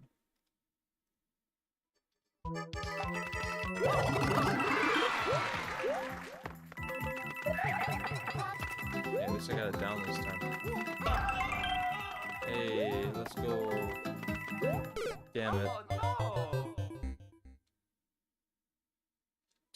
I do like the new idol group for Splatoon 3. I just don't think the music is not as good in certain respects. Anarchy Rainbow is pretty sick, but yeah, I don't know. I just felt like the Squid Sisters were so well defined. They were the J-pop group. Off the Hook was like this electronic group, and then Deep Cut has one song that sounds like Brazilian samba music. And then the rest of it sounds kind of like Off the Hook. And then Off the Hook sounds more like, I don't know, some piano Elton John thing. I don't... Okay, we got it. Now we're gonna keep on going. It ain't over yet. Oh! Oh, I see. I was supposed to use the bounce pad thing and then maybe a little flutter jump there. That's right, we'll get it this time. We can do this. We can do this. I gotta stop talking about the eShop for a minute. These speedruns put me in a weird position where I can't speak and think. Oh, damn. Dude, I love that. Was one of my favorite Splatfests of all time. Or remember the SpongeBob versus Patrick one? I forgot which Ninja Turtle actually won overall because they did two separate Splatfests. They did, you know, Raphael and... Was it Raphael, Leonardo, and Mikey and Donnie, or it was the other way around or something? Oh, I don't know how I landed that. But yeah, that was absolutely... Splatoon 1 by far had the GOAT, the best Splatfest in the entire game so far. Because because they got like this ridiculous license stuff. I'm terrible at wall running, as you can see, or wall jumping. Please, God. Okay, sorry. I was like, I can't do this anymore. Oh my God. This is why we can't have nice things, folks. Yeah, you don't want me to have it. There's so much this map left. I know there is. Well, I whiffed that one, ladies and gentlemen. Okay, next course. Yeah, well, my hope is whatever they do for, what was it called? Order? Side order? I hope it includes, maybe it includes, a deep cut? Maybe? Alright, this one I will play because I love this one, and then we'll do the dash, spin, jump, and then we're done. We're done with this. I don't know if we're going to be done with Wii U games. We might be. And I don't have a Wii remote, so I can't. There's only so much I can play in. The only other thing I thought about doing was, yeah, this is one of my... See, this is why, folks, you need Amiibo costume right here. This is why. You can make clever games like this. Little glorified Pac-Man. Okay. Oh, right. I remember how this works. Unfortunately, I'm gonna whip it. Or do I not get the coins from collecting the ghosts? Yeah, I see. I see what I'm doing. Oh, man. I don't want to do this. There we go.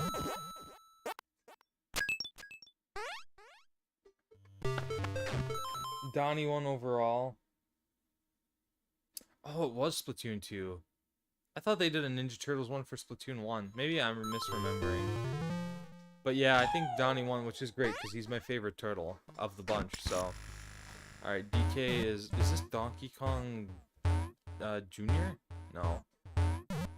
It's funny, they're not using Mario for this? Whatever.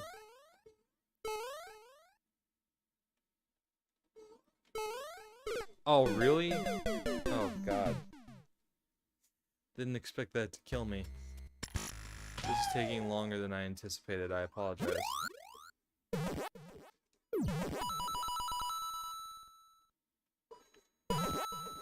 You know, it's interesting, too, because, I got Super Mario Maker for the 3DS. So I have the 3DS version.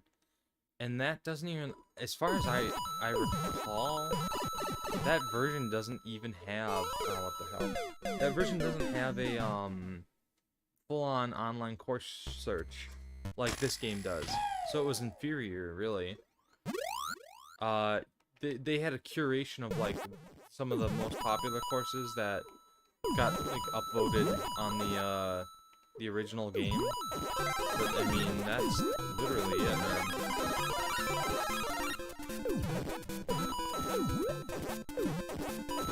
Somebody was, I think it was Gamers playing again. Keep name dropping them today, but I think, oh sheesh. They were the ones that originally, somebody was defending Yoshi's Woolly World on the 3DS version that comes with Poochie or whatever, because they said, oh, you can make your own, you know, Yarn Yoshi. I'm like, why would I want to do that when I can literally scan an amiibo and then have this really cool looking version, like the Mr. Game & Watch skin for Yoshi, or the NES one, which I love. I don't want to make my own. The Transformers one and the Ninja Turtles one, I bet, are the ones I got confused.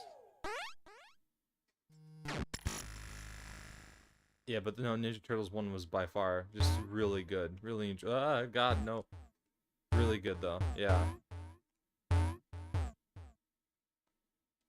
So one thing I remember was that my brother made some Mario Maker courses, and I was always trying to like help him or mentor him into making more conventional Mario courses, and he would make like really like Kaizo like frustrating stuff, and he wasn't necessarily trying to, but it just was. And I remember like many times, oh frick, many times. Oh, what the hell? No, I'm gonna give one more shot. Many times being frustrated with his work and being like, no, this is too difficult. Nobody's gonna play this. And then he'd constantly prove me wrong and be like, look at all these people that completed my course. I'm like, I guess they're just gluttons for punishment. So I never played any of that, like, Kaizo Mario stuff. I was like, I just want a good old-fashioned, slightly challenging, but, like, good level design, you know, Mario level. I don't like the ice. I think my favorite Mario Maker course that I've ever played, it's on this game, it's the Mecha Bowzilla course. I don't have the ID for it anymore. But I have it on, I played it on the 3DS, or I might have saved it actually. That Mecha Bowzilla course is really fun. It's really challenging, but it's just really fun when you get through it. Alright, let's see if we can get past this stupid Donkey Kong thing. They made the barrels too big. Or the, yeah, what are supposed to be the barrels. Because, I mean, unless you really have some confidence, there's no way I feel like I would want to take the jump on that. See? What did I just say? Am I gonna get killed here? Yes. Yes, I am. Alright, one more try. One more try.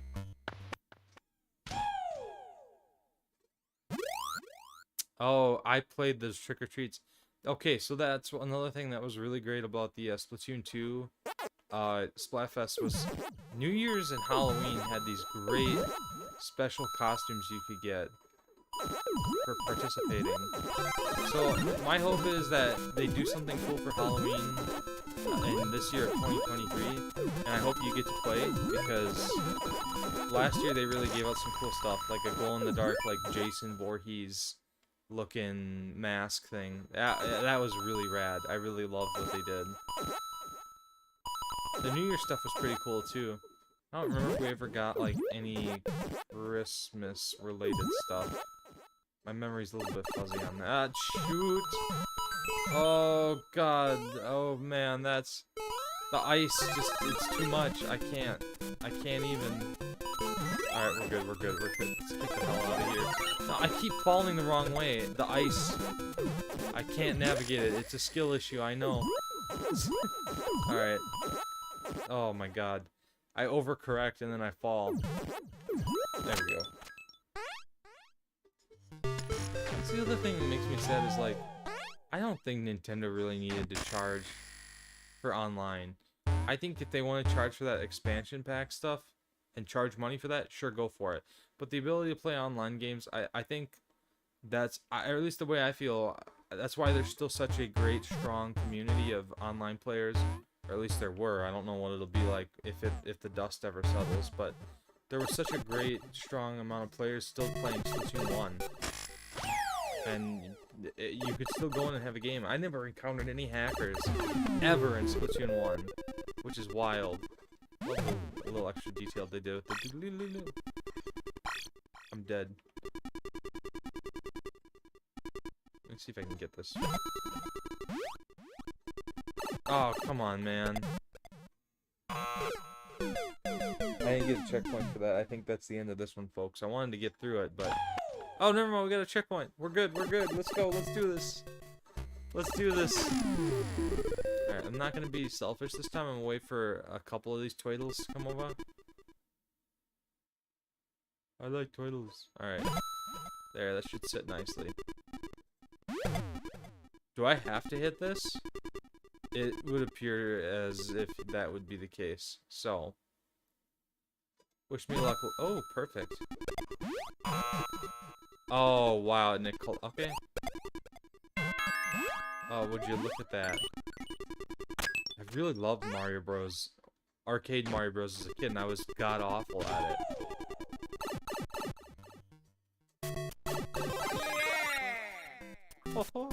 That's a weird Luigi voice to me. Yeah! I know that's Charles Martinet, but I was expecting something a little more high-pitched, like, Okay, let's go. Oh, number one. this is World 1-1, baby. Let's go. So did we get a choice on what? Oh, it's gonna force us to take that. What about the one up? Oh, I didn't mean to do that. I'm sorry. Ah, it looks like they didn't incorporate it into this one. All right, well, that's okay. And we are. So here's the kicker with this Gold Mario. I have a Gold Mario. I will never open the Gold Mario because the Gold Mario has sentimental value to me. Even though I thought it would be worth more on eBay and it's not, I will never open a Gold Mario. I may buy another Gold Mario someday, but I really want the Gold Mario. I love this so much. Alright. Moving forward. 1986, baby! I love Nintendo history. Even the stuff before they made video games. It's time to do some dungeons, I guess. Oh, that looks just like a bundle of fun.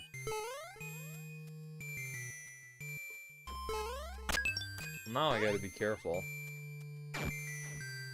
Okay, that's not what I wanted.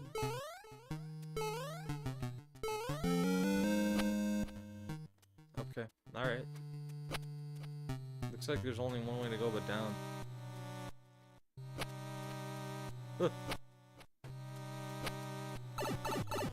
Alright, 1987. Zelda 2? Ah, yeah, this was really well done. Yeah, it knows.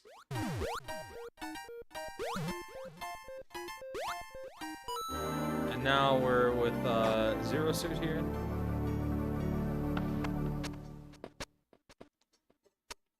Oh, I whiffed that so bad. Literally, even the most low effort stuff on this is just fantastic. Okay, looks like I'm gonna have to jump on this poor feller. There we go. Oh, I remember having a hard time with this jump.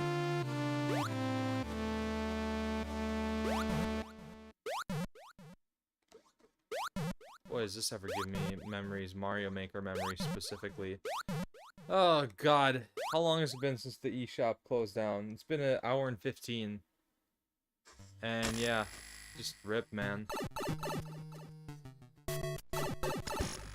Alright, we're in 87 now. The bite of 87 for all you FNAF fans. It's Mega Man time, baby. I don't know why I'm making FNAF references. I don't even like FNAF. Alright, let's roll. Oh god, that's fast. Okay, we're in 1990. Sonic, maybe? Is this a Mario World reference? Yes, it is.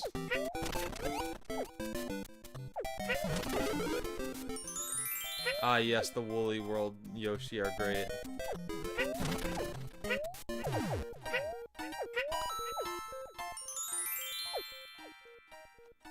That's the giant Yoshi. I wish I would have got one of those giant yarn Yoshis. It's Sanic time, folks. Chili dogs. I think it's cool too with like certain things. The sprite art is represented precisely. I think that's pretty great. Oh god, it's Robotnik. Bye, Robotnik. You bastard, no. Let him cook.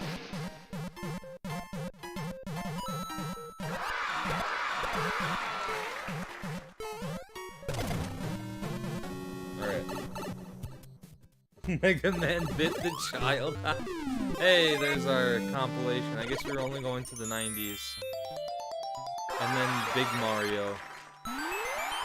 Oh yeah, one of my favorite Amiibo implementations too with the 8-bit Mario. Love that. I don't think we got anything like that in 2. Which is still wild. I remember that was the Amiibo that was hard to get because you had to buy the special Mario Maker Wii U to get the blue overalls, and then they had it separately, and I'm like, yes. Mega Mind, no bitches, no. Dash, spin, jump. We're gonna give this a shot real quick. It's a Japanese course, so I'm probably gonna hate it. No, I'm kidding.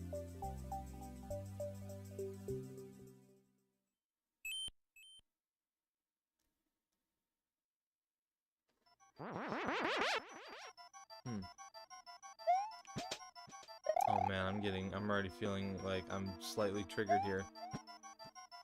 So, oh, interesting. I don't know what I'm supposed to do there. Alright, hold on, let's give this a shot real quick.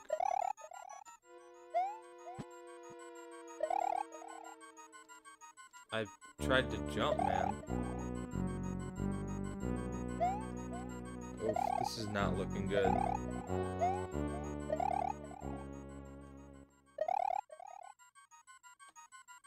Honestly, I was never good with Cape Power Up in Mario World. Son of a gun.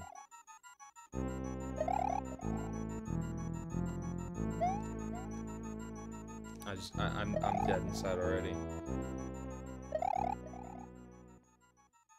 No, come on. Oh, okay, all right. No, we're done. We're done. All right.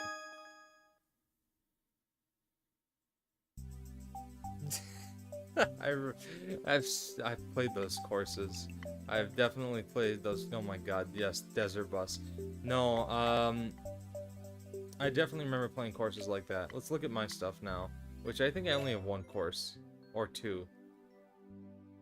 Oh yes, the Howlin' Wolf House Temple. I used the Wolf Link amiibo. This is my pride and joy. You can see it's got a lot more foot traffic and 5-star rating. Originally uploaded on November 6th of 2015. We're gonna play this and then we're gonna power off our Wii U for the evening and maybe jump over to some Splatoon. Oh god. People tried to cheese this part by falling down here.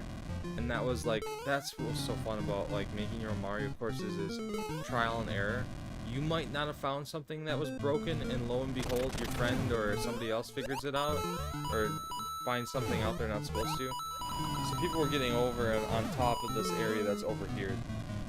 You're supposed to get there with the door. Anyway. That was so annoying, is the stupid bird thing. I thought it would actually play the voice clips and it didn't. I was like, dude, what the heck? Alright, so that is the thing. There's hidden stuff here, which I thought at the time was like good and clever game design, lo and behold. Not really. Now, you could run that if you want, but I was always a cautious player. So I would just sit here and wait for the coins to go back and then... Man, if Nintendo would have added more Mario Maker 2 like they did with, like, how they added, like, Link being able to, like, use his sword and do stuff like that, I think Mario Maker 2 would have been just as well received. I mean, it was well received, but in terms of the features. Alright, so this part, you just gotta be patient. I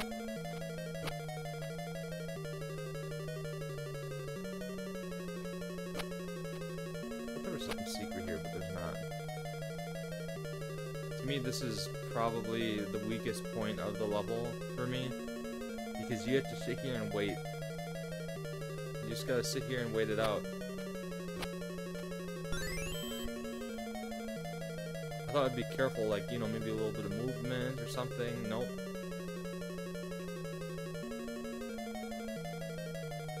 I don't know. This is still one of my favorite maps, but yeah, it is kind of jank.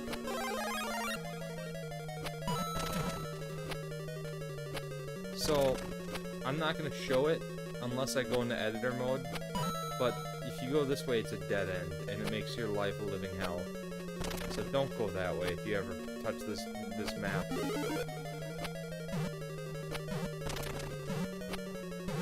This is where it gets a little broken, because there are certain ways you can cheese this, apparently. I don't know for sure. I tried to build a wall, but what you're supposed to do is go down here. I don't know if you can go over this. No. And some of those bombs detonated for no reason. I don't know why. It don't matter, though. All we're going to do here is we're going to hit these. Like that. So you have two ways to deal with this. You can just try to wait for these thwomps to do their thing, or you can get this secret P-block here. personally, I deem the easier method. Hold up. As you can see, down there is what awaits you if you tried to go that way with it. Alright, let's get in here and we'll make our swamp friends die. Except for this fella. Better hurry up, though. Oof, that was close. And here's our checkpoint. And then from here, you're gonna go up. And then, if you're patient, you will get one of these, and then you can handle this obstacle. Now, there's two paths here. You can go this way, and it works fine, but it takes longer. They both take you to the same path. So what you're supposed to do here is look for another, you guessed it, secret P block. Or switch. And there it is. And then very carefully.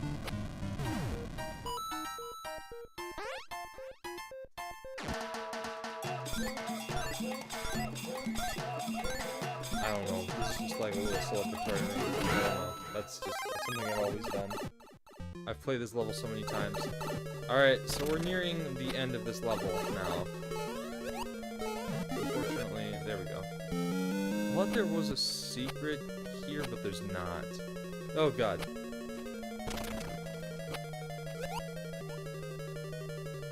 Unfortunately, I'm in my Link outfit, so I'm just gonna do this.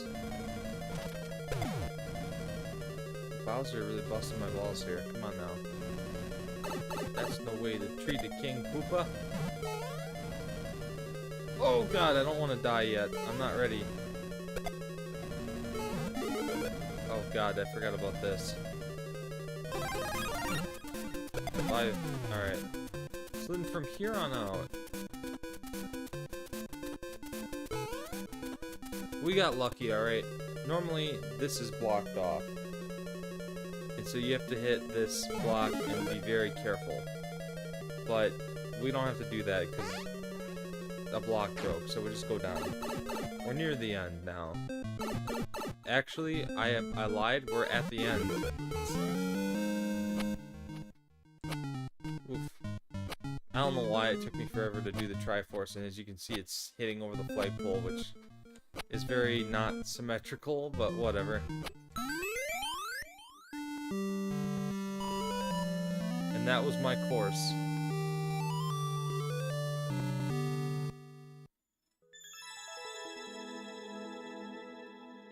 I can't star my own course. Nah. Alright, well, I think I've had my share of Mario Maker stuff. We're going to the eShop one more time just to see if anything changed since we've been away. And for those of you who have no idea what it looks like now, you can see what it looks like. Let's jump in here.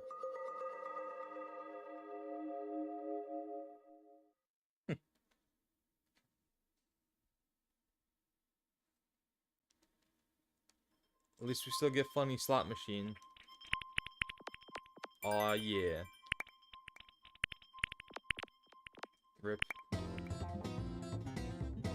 looks like we're stuck with this music. I think this was one of the weaker eShop tunes. Yeah, alright, that's it, folks. Rest in peace. Man, it's such a downgrade going from this to what the Switch has. I mean, the neatest thing the Switch ever did was... what is it? They did the Mario Day stuff, which I think is still on there. They turned the eShop color from orange to red. Where's the music? And then everyone yearns for, like, being able to actually have, I'm sorry. Customizable themes and stuff. Can you imagine if they brought Badge Arcade to the Switch, man? It'd be crazy. I'm just doing this... It's actually not... Oh, it is 8:27. I'm doing this to be sad for 1 minute. Wow. They couldn't even archive it. They did a better job with shutting down the eShop than they did Miiverse. Somebody else had to do the archival stuff. Now we're gonna look at my friends list really quick, and then we're done. We're gonna jump over to the Switch. Oh my goodness, Yoji is on here. I have two friends. I have my buddy Yoji, who's at last online over a month ago, so it's been eons.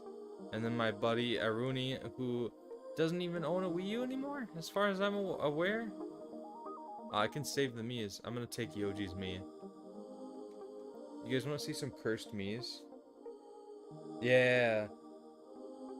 I saw your slot machine comment. That was what I was reacting to. There's you. Oh, really? Okay. Just a void. Yeah, this doesn't surprise me at all. A lot of Japanese players still play Splatoon 1. God bless Japan, baby. Alright. We're gonna do this, and I'm gonna switch over to my Switch. Which reminds me, my brother, most of these Mii's you're gonna see, I think most of them are my brother's. He makes some cursed Mii's, alright? We used a lot of them in Tomodachi Life, which was fun. Oh, look at that. Let's select a Mii. So I've got my buddy, and then it's just Louis, and then there's Satoru Iwata, the man himself, rest in peace. That's my cousin. There's Spock from Star Trek, David Bowie, and the cursed stuff, Konat, and Alien. Apparently I made that one, and then there's Yoji, and that's it. Okay, I've got more Mii's on my, I definitely have more Mii's on my, 3DS than I do here. QR codes. I wonder when they're gonna disable QR codes. Probably never. That's what I was saying earlier. That's so funny. That's so funny, Queen, you say that, because, yeah, we hit Curse Me's and the voices were so bad. It was, I mean, in a great way, in a good way. But yeah, let me, retrieve my Pro Controller here, and we're gonna jump on some Nintendo Switch. We just had to go down a memory lane for like an hour and a half. Alright, Switch is booting up. We should get it switched right on over, no pun intended. Yes, sir. I played 3D World the other day. Alright, just seeing who's all on. Somebody had a really interesting speculation thing. I actually, a couple people did, but it was interesting and I wanted to bring it up. You know, Nintendo's not making a big deal about the Wii U eShop because, you know, the Switch is the console they're supporting right now. For how long, I wonder, but people are like making this wild speculation, like I said, speculation, that the only reason why they're showing off 10 minutes of Tears of the Kingdom tomorrow, because that's what they're doing. The producer, Aoji Aonuma, or Aonuma-san, is going to be showing 10 minutes of Tears of the Kingdom. The reason why people think that they're doing this is to take attention away from the closing of the eShop. Take that with a grain of salt. And the reason why I say that is because if that was valid, you would have thunk they would have did thunk. You would think they would have done that today. Unless they're doing it tomorrow because people, this doesn't make any sense. It doesn't make any sense. Because they would have, if they would have did it today, maybe it would have brought more foot traffic into the eShop for no like reason. I don't know. It's why I said it was speculation. All right. I wonder if I can eject the Mario Maker disc without turning on the Wii. Nope. Turns out you can't.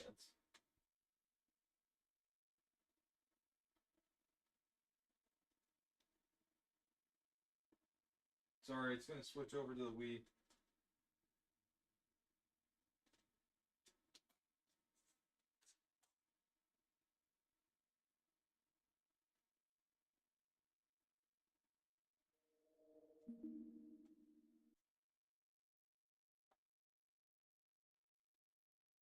Okay, what's the Wii doing? Wii, are you okay? You okay, buddy? Uh-oh. I don't like this. I don't like this one bit.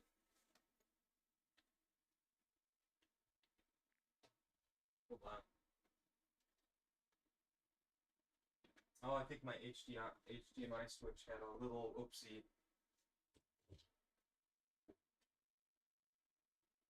Yeah, hold on.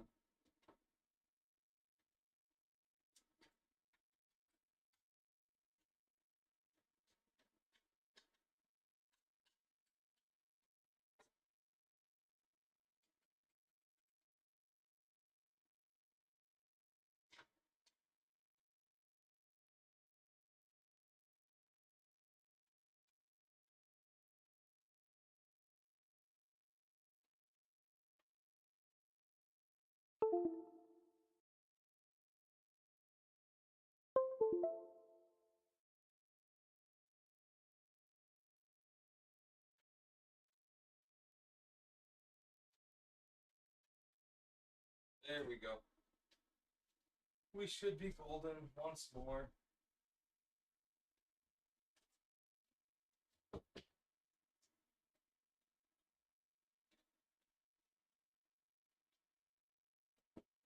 Oh man, I got my nice box copies that are actually in like like a cardboard box with Mario Maker and Star Fox Zero.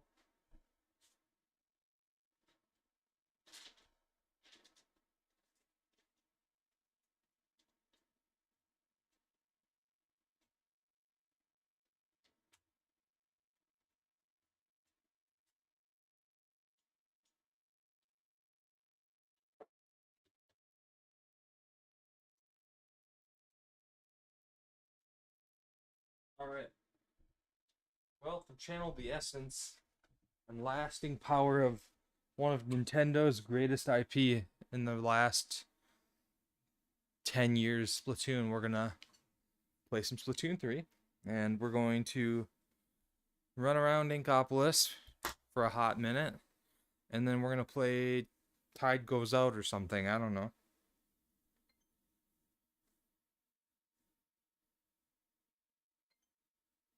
It is gone now. But that's okay. I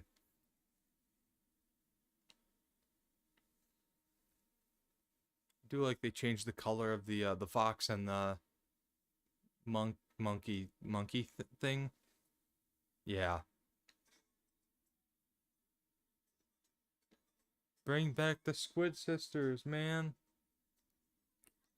All right.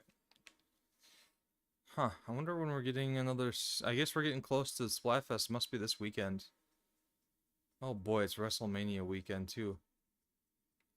It's getting really nervous around here. All right, what do we got? Hagelfish Market and Sturgeon. Boo, Sturgeon. Manta Maria. Okay. Not a bad lineup. Not a bad lineup at all. I'm gonna check the shops real quick. Oh, look at that. Look at the community. That's what I'm talking about. It's a weird Arthur gif there. Or not gif, post, whatever you want to call it. Anybody else talking about the eShops? I can't read that. Okay. I think people are still um focused on the upcoming Splatfest more than anything else. Oh, it's double tracking the game audio. I just realized that. Sorry. This is me making my own realization. Hold up. And it looks like we're not getting any video either. Lmao. I'll be right back.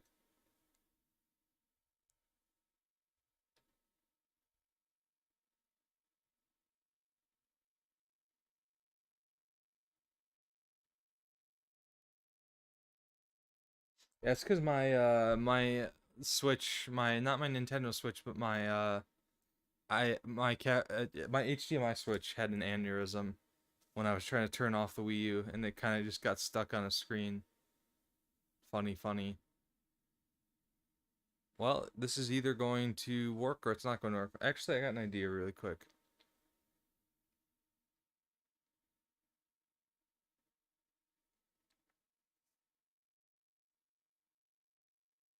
If that don't do it, I don't know what will.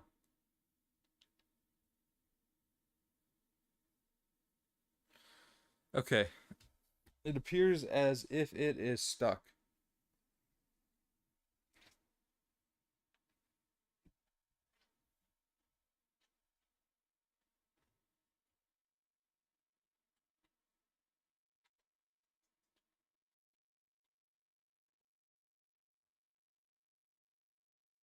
Let me see if this will do it or not.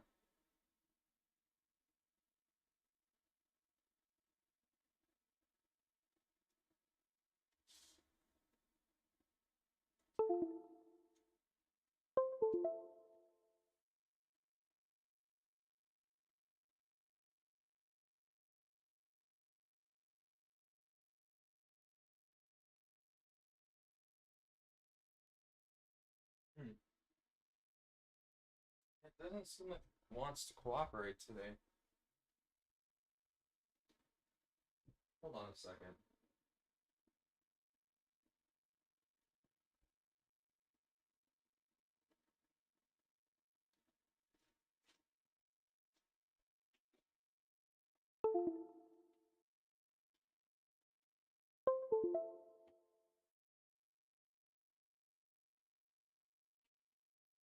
Okay, I think I might have gotten it.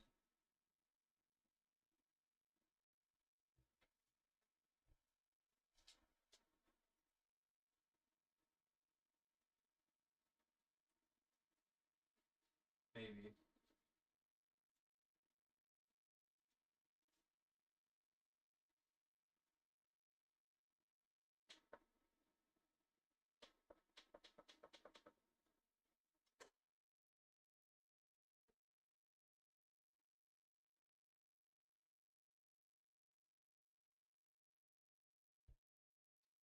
Okay, moment of truth here, folks. Technical difficulties, you know. It be like that sometimes.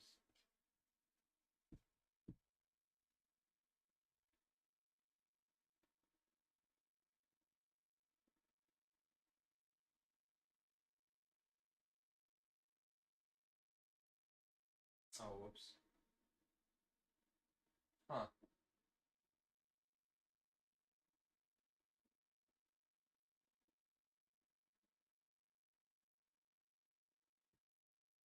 Doesn't seem like it wants to load up at all. Let me try switching.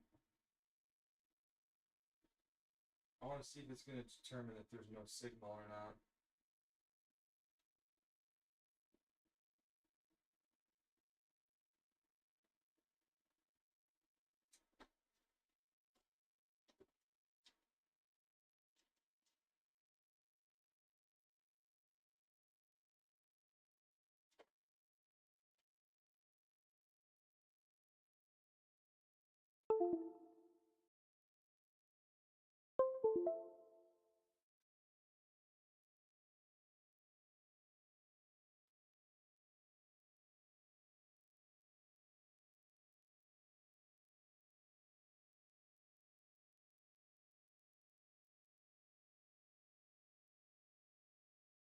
If there's a service, a Windows service I can restart.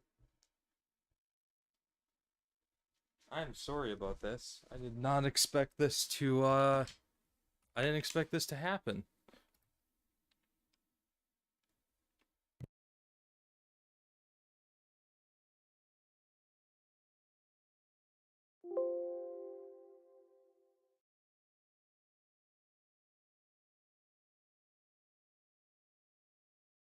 Alright, I'm gonna restart the stream really quick. Sorry.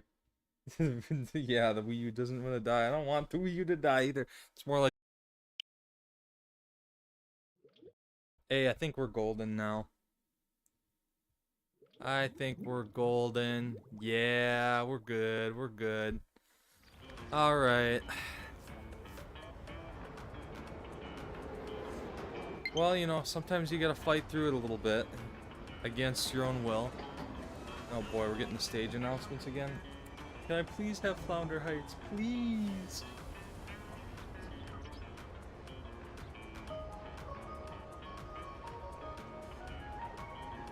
Alright, well. We're back in business. Okay, well, I am ready to go. We're gonna go ahead and play some games. I'm gonna join up with Woomy. You know what? I'll make it. How about I make it easier for you, Woomy? I am going to just go ahead and do this real quick. There you go. There's my friend code for you. Take your time. Let me know when you're ready. You can add me, and then we will go splat some fools. Wii U style, baby.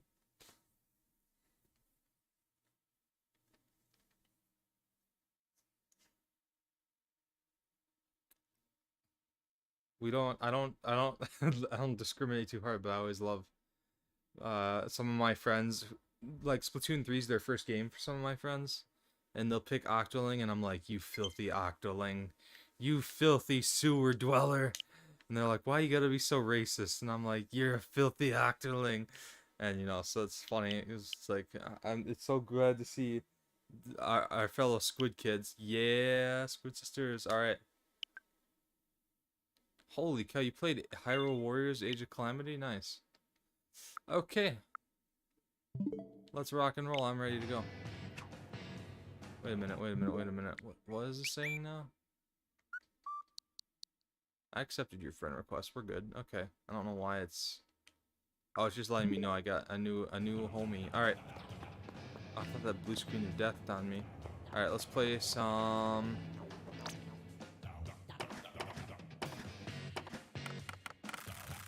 Tide goes out. Play it.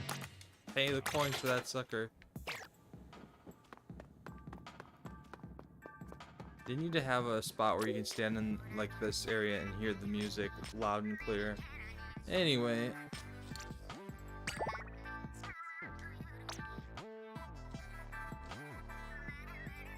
Don't you dare.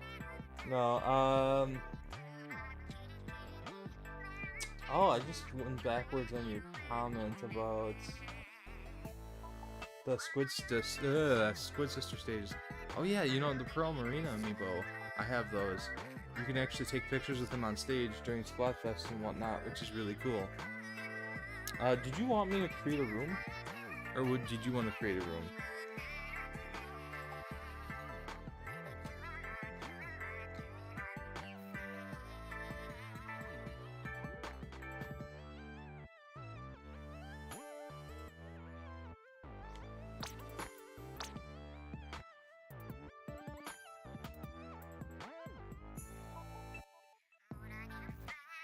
Okay. I didn't know if you had a few other people that were playing or not. I will create a room. I will make it open. And this is just for Turf War. I gotta warm up a little bit if we end up doing single ranked.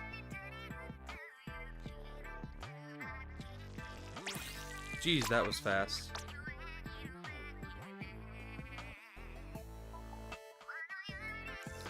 I do remember being excited to play Octolings, to be fair.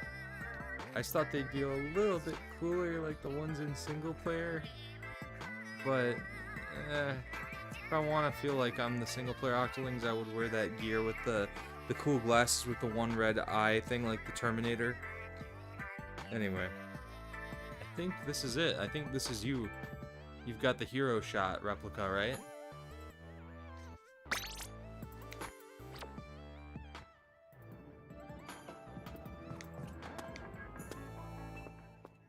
Yo. Alright. Ready up when you're ready. I think it's just gonna be you and I. Unless you're anticipating other people. Alright, let's rock and roll.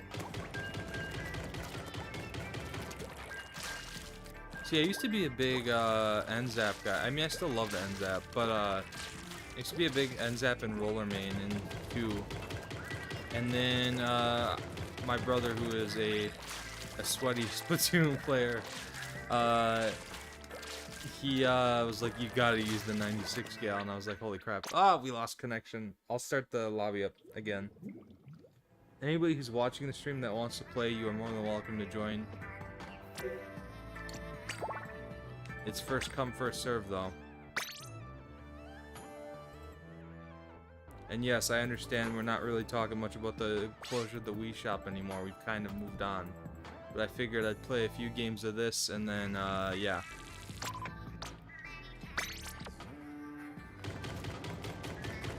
Honestly, this isn't the first time I've played this game with friends to have that one or more players disconnected message.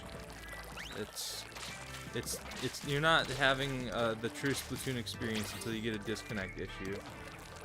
Actually, funny story, I used to go mental playing... I used to go insane playing Splatoon 1 because I'd run into constant disconnects. And I bought, so here's the thing. I bought a network Ethernet adapter for my Wii U. It was not an official one because they were hard to find at the time. So I bought a third-party one off Amazon back in 2015. And... Alright, let's go. I disconnected so much. One day I finally got fed up. I unplugged it and used wireless. Didn't have any issues. So then I plugged in, yeah, I meant Kraken and then Zappos Splatoon 1. I plugged it into my computer and it kept going did-a-dunk, did-a-dunk, did-a-dunk. I was like, no wonder why I was losing so many battles and disconnecting. The piece of crap Ethernet accessory, also booyah, the Ethernet accessory was messed up. Something was wrong with the wiring. It was just completely, just utter garbage. Oh, this guy's uses splash ball as well. Good on you, Chief. Ah, help me. I died. Ouch. But yeah, no, that was really frustrating for a while. I feel like the map I disconnected the most from was Walleye Warehouse. Another map that needs to come back, even though it is a very linear map. Yay, thank you for the drink. Thank you, now I can charge up my special and go kill myself and not worry about the recharge. What you gonna do? Ooh, you're pretty clever, I'll give you that. But you can't beat me. You beat me. Dang it. Actually, I made Aerospray in Splatoon 1. Didn't touch it in 2 really. Mostly used roller and the dualies a little bit. Was trying to find that new meta because the Aerospray was the meta in the first game, without a doubt. Also, isn't it great they brought back the Kraken, but you need 2 freaking whatchamacallit jumps to kill people? That's kind of a shame, but I love it. I defend it. It's one of the best things about this game is how much they've brought back old specials, because the Splatoon 1 specials, I say it so much on this freaking channel, but they're so much better than Splatoon 2's. Splatoon 2's was like, hey, you remember how much chaos and fun Splatoon 1 specials are? Yeah, no, we're gonna balance the crap out of it. Stingray, you're just gonna shoot across the map, tiny little stream. Remember Killer Whale? Yeah, that's gone now. You're like, yeah, the Killer Whale's not the same in this game, but it's still pretty dang good, and I enjoy it. And the same thing with the Ink Strikes, they could be a little bit better, but hey, they brought it back. The Kraken's back. I'm so happy for that. And they're still bringing in new specials, which makes things really fun too. So, Splatoon 3, I think, will be arguably the best game of the series in terms of just the overall feel and multiplayer aspect of it. The story was pretty good. Not my favorite, but yeah, it was pretty clever. I can't deny it. With the leg here. I'm gonna squid jump to you, by the way, so don't let me down. I mean, it's okay if you do, because I'm probably gonna die. Yeah, that's okay. Oh, we're winning anyway, so I mean, how long is it gonna take them to get back to the middle to try to do something? Like, to fix their error of their ways. Oh, I see the problem. There's too many Octolings on the enemy team.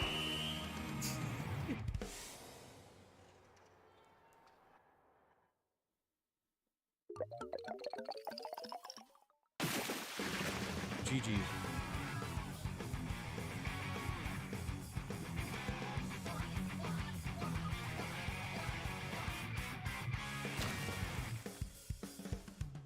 Oh, you're wearing the Pearl amiibo gear. That's sick. I wear this because it reminds me of the sushi chef outfit from Splatoon 1 that I was wearing a minute ago. In Splatoon 1. Yeah, no, you're a force to be reckoned with. You go. You just keep on destroying those squid kids and those octolings.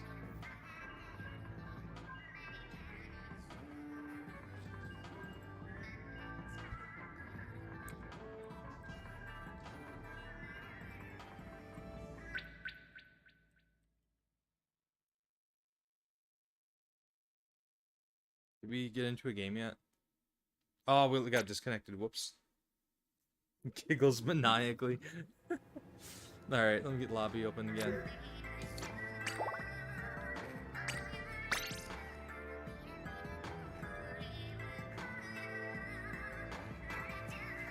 And I'm hardwired in, so... I mean, actually, yeah, so... I don't know when you got your Switch. I got my Switch on day one.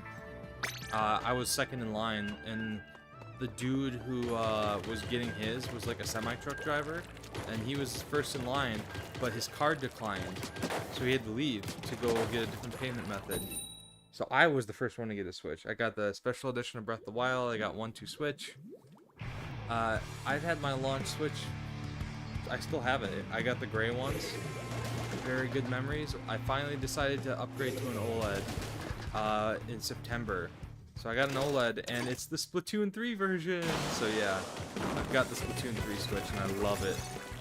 The only thing I wish I could get my hands on, I do have the Splatoon 2 Pro Controller with the pink and green grips, but I wish I could have gotten my hands on a Splatoon 3 Pro Controller. But that's okay, maybe there'll be a really cool Pro Controller that comes with Tears of the Kingdom, and I'll buy that instead. I want one more Pro Controller for my collection. I collected so many Joy-Con. Like, I've got the gray ones that came with my console. I've got the inverted blue and red ones that are the right or the left one's red and the right one's blue. That is different from the launch, the box copies or whatever you want to call it. I've got the yellow controllers because they remind me of ARMS, and I love ARMS. And then I caved in. I caved into Nintendo's demands, and I bought the awesome Master Sword Hylian Shield Joy-Con that were tied with the release of Skyward Sword HD. So I got those, and I've barely touched those because I'm like, they're too precious. They must be preserved. Just like what's his name? Oh man, that guy got me. They must be preserved like the small fry little buddy. Preserved at all costs. That person who did the Kraken, really good player on the enemy team. Like, really good. I can't use the Kraken that well. I'm still trying to get used to it, to be honest. Alright, splash ball going up. Thank you. No! Did I even get the can? Nope. Nope, I whiffed it.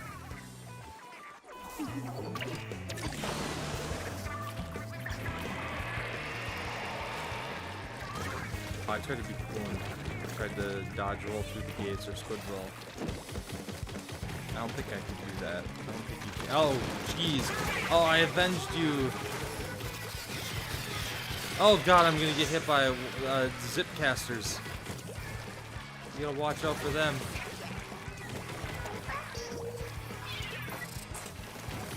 So what are we doing here? What's this guy? What's this guy?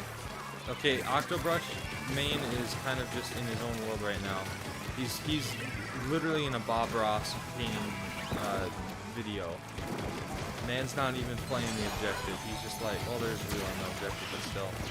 He's very pacifist right now, I'm just saying. Alright, it's time to feel my wrath as shit. Yeah, I got him. Oh, is there somebody in there? No? Oh, they're really trying to bust our chops here.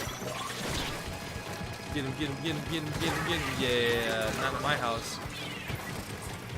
I don't think we're gonna win this, but if we do, I'll be very happy.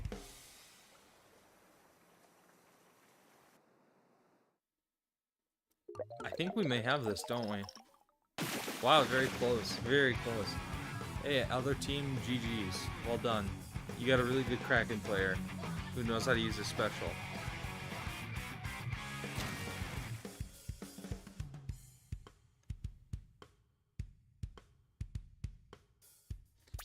Yeah, it was like the only thing that was there. It was a glorified tech demo, funny marble game. I love the quick draw though. That was one of my favorite games on 1-2 Switch. But yeah, I got mine on day one, and then over the summer I got the Splatoon 3 OLED Switch and retired my original one. I still have it. I just like pretty much offloaded everything and put it on my new Switch. which is great because the Switch rules. I barely play in handheld mode though. I'm always playing in dock mode. But still, I like the white dock, and I like the built-in Ethernet thing. So now I don't get in trouble when I play Smash Bros with my friends because I'm not the one with the garbage connection. So Kraken was so good in Splatoon 1. You jump up in the air near anybody, they're dead. That was it. You can swim up walls. And that was it. This game, it's like, you can do a funny charge thing that one-shots people or like dashes forward, and you can still jump and kill people. It's just that you have to do it twice. Otherwise, everything else is the same. I love it. Yeah, but I was in the same boat. It took me a while to actually get the Kraken because I had no Sheldon tickets left. Oh, they're gonna use Booyah Bomb. Oh, they really like me. They really like me. I feel so humbled that they threw their Booyah Bomb at me and got no kills.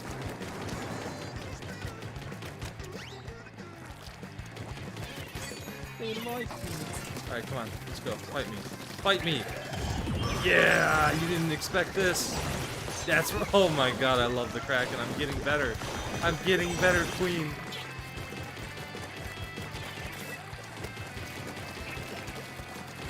Wow, they threw a... whatchamacallit? Oh, here comes the next Booyah Bomb. Where are they going to throw it? Nobody died. Yeah, as I say, there you go. Okay, I like this player who throws the sprinkler on top. I like that. That's very clever. You get kudos from me.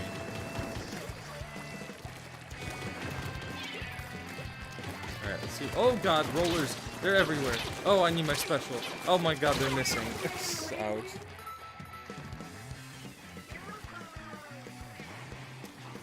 Yeah, unfortunately, the light would have been your worst choice when it comes to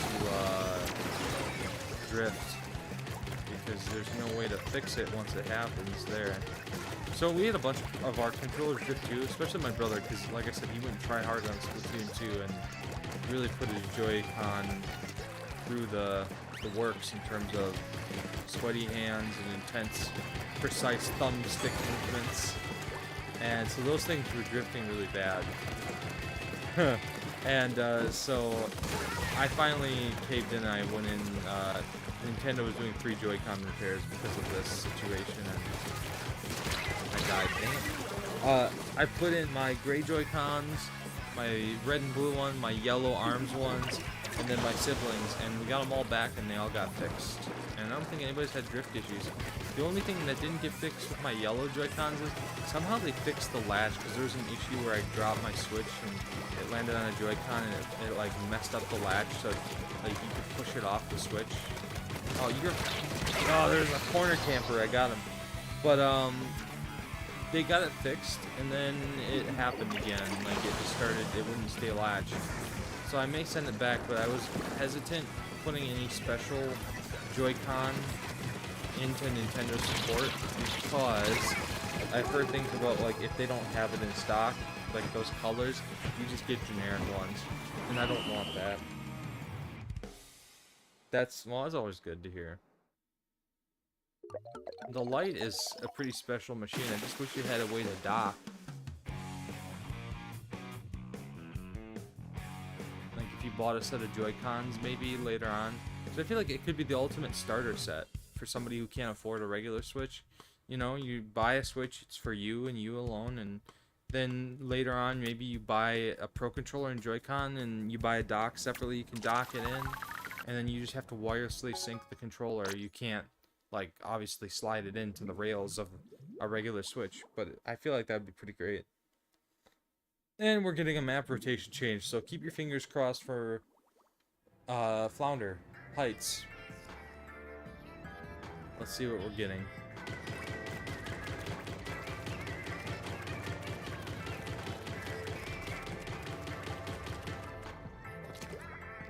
Alright, Turf War, we're getting Eeltail Alley and Manta Marina. Nope. Alright, Umami Ruins, good map. Alfonsino, good map. Hammerhead, they really did that one dirty too. Okay, well, let's do a couple more matches because I haven't played Mahi in Turf War yet. I've only played it in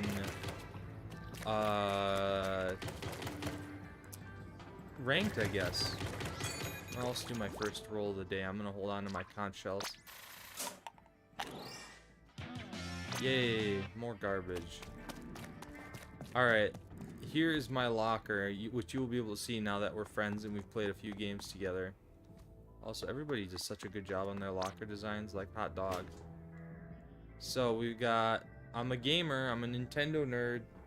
We got that Squid Jump reference from Splatoon 1, it's a magazine, and then the funny, these are actually Famicom, Super Famicom box arts.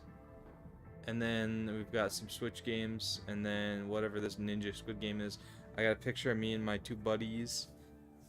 Yeah, we're all just hanging out at Flounder, and then the funny Squid Jump volleyball game thing from Splatoon 1 and the NZAP. So it's a nice little fitting Nintendo tribute, and then I've got some story mode crap and some of that, and yeah. I want to see...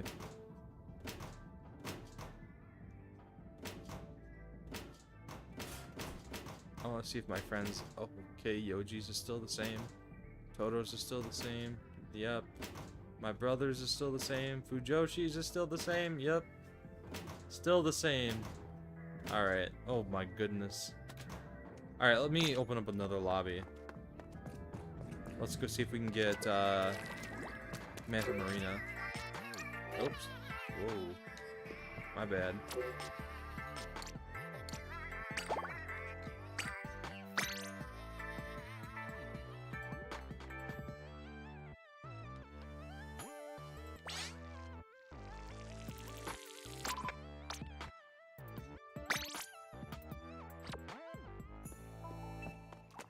Alright, join in when you are ready.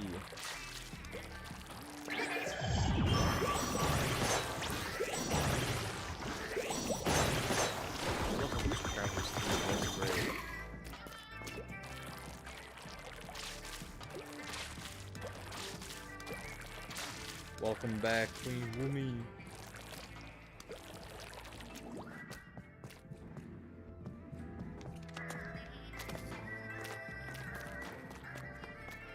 Can't interact with the jukebox. I always forget about that. Oh well. I want more table turf battle decks. I need more. Alright, let's go.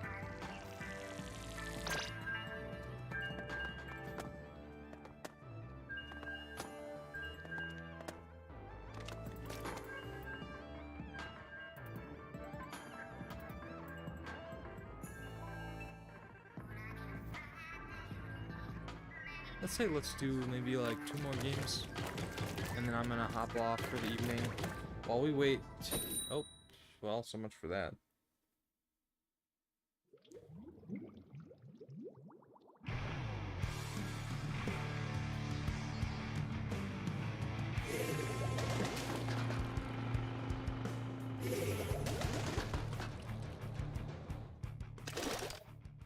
Alright, let's rock and roll. Oh, this map's great. This is one of the maps I really liked from 3 because I love the whole bridge idea, adding that verticality again. Especially some of those ranked modes really are fun. Oh, we got a brush main. Oh boy. What are you gonna do now? You gotta back. Oh, who do we... It's the enemy team. Alright, looks like you live to fight another day. You're not in trouble this time. I'm kidding.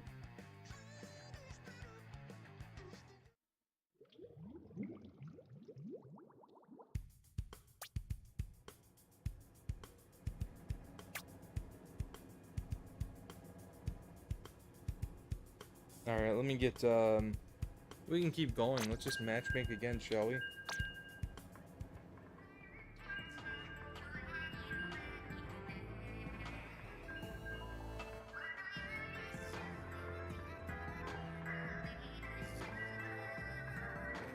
I gotta find this game I was talking about. I said I was gonna play for the outro music for tonight's stream. Literally garbage. Garbage, garbage, garbage. Kusakari. Legend of Kusakari. That's what it was. The Kusakari theme is garbage. It's funny though, and it's a digital game that will be lost to time. Hey, look at that, we're in Monte Marina. Oh god, hold on.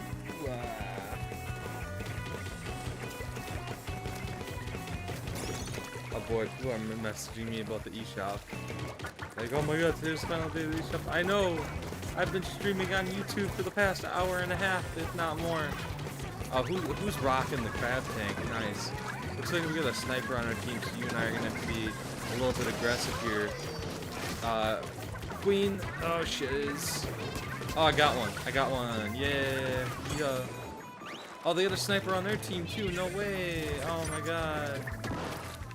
Oh, my God. I'm gonna die here. This is my final resting place. Oh, crap. Wait, I'm okay. I can't die. I can't die.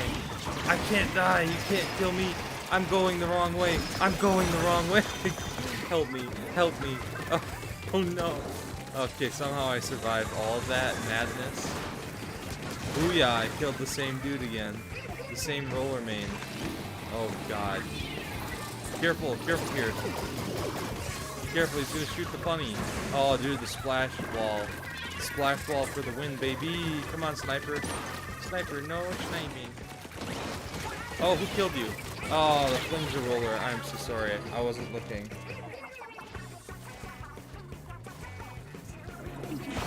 We DC. Roomy to you as well. Dude, we need another Ninja Turtle Splatfest. I'm yearning for that now. Especially because, I mean, we got tricolors now. I mean, I know it's only 4, but they could do, like, I don't know. They could do 2 runs like Leonardo, Raphael, Casey Jones, and then, like, Master Splinter, Donatello, April O'Neil. I don't know, man. I'm just saying, you could. It doesn't make that much sense when I say it out loud, but still, it could be so rad, bro. Nope, nope, nope, nope. That's what you get for backing up. Oh god, they got me with the ink mine thing. Be careful. I'll push with you, but that sniper's on our tail, and the roller. Oh man, ouch. Oh, you're still alive. Alright, hey, I'm gonna jump to you now. I know it's a bad idea, but I'm gonna do it anyway. I got you. I avenged your death. I avenged your death, queen. Come on, sniper. What are you doing? Yeah, jump to me. I can protect you. I can't protect you. I tried. We're gonna win this. You got so aggressive, like getting into their stuff that they're not gonna be able to financially recover. Well, sheesh. GG's once again.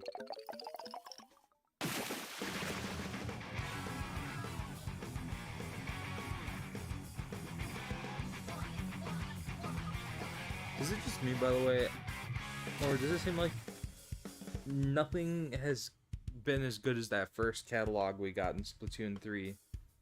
Like, these other 2 catalogs, they're okay. But they're not nearly as good as the first one. Literally, the first catalog is the only catalog I've grinded out all the way through.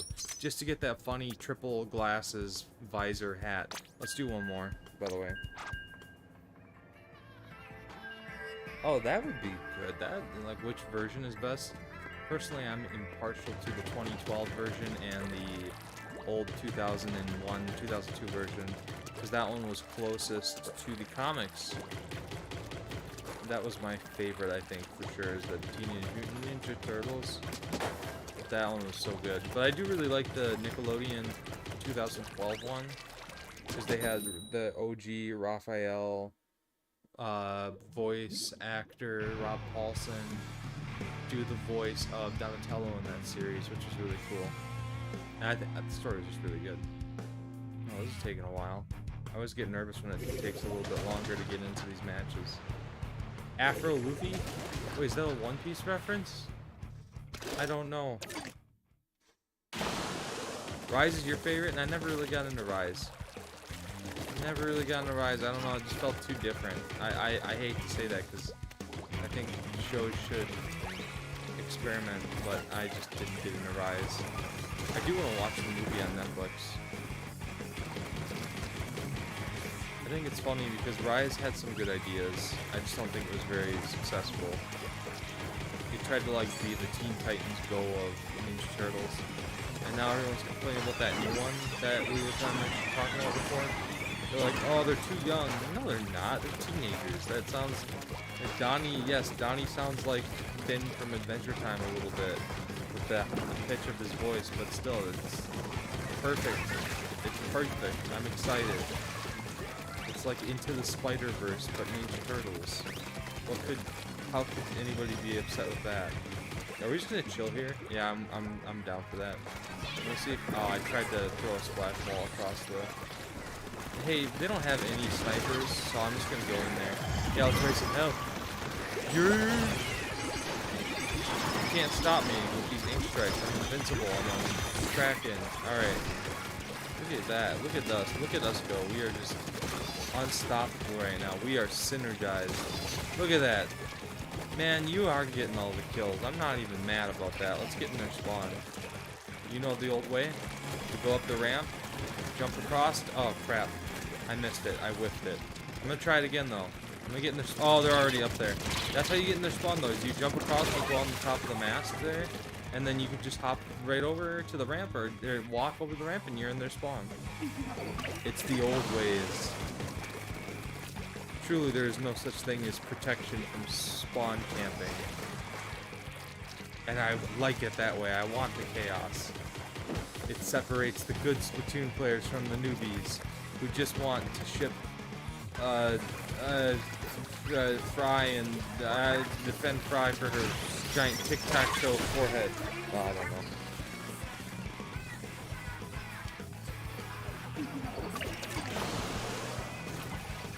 You guys are really doing a great job. I'm not doing so hot, but you know I'm assuming that.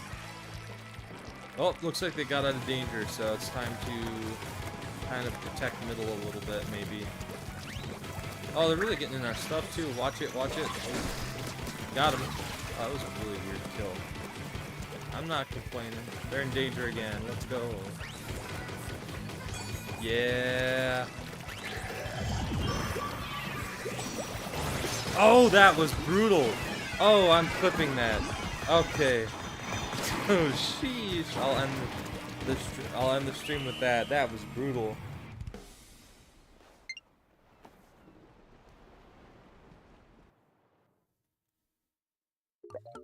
That man did not see how I did him dirty. Okay, you know, next time I play some of this and stream it, because normally it's just me and my brother and I don't stream too much, you will get an invite from me, because you are very good, you're very good at getting the kills, so. Well, I'm gonna go ahead and back out, and we're gonna ramp. We're gonna ramp. We're gonna wrap things up. Before I do, I'm gonna go check out Hotlantis really fast.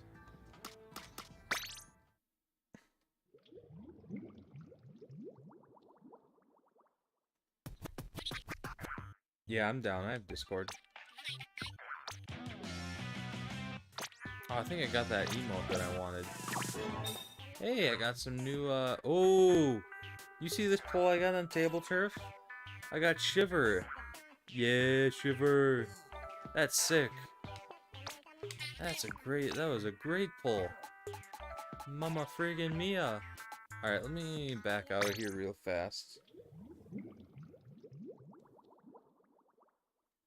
Let me back out of here real fast, and all I'm gonna do is go in here. Nope, nope, nope, nope, nope, nope. My brain don't work very good. That's not it. Must be under equip. I don't remember half of this. Yeah, the emotes are here. Reppin' Inkopolis. Oh yeah, I think that's an old Splatoon 1 victory pose. Interesting. Alright.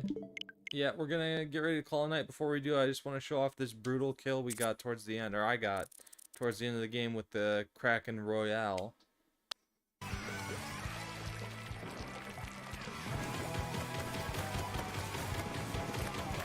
footage looks very pixelated and I don't like it.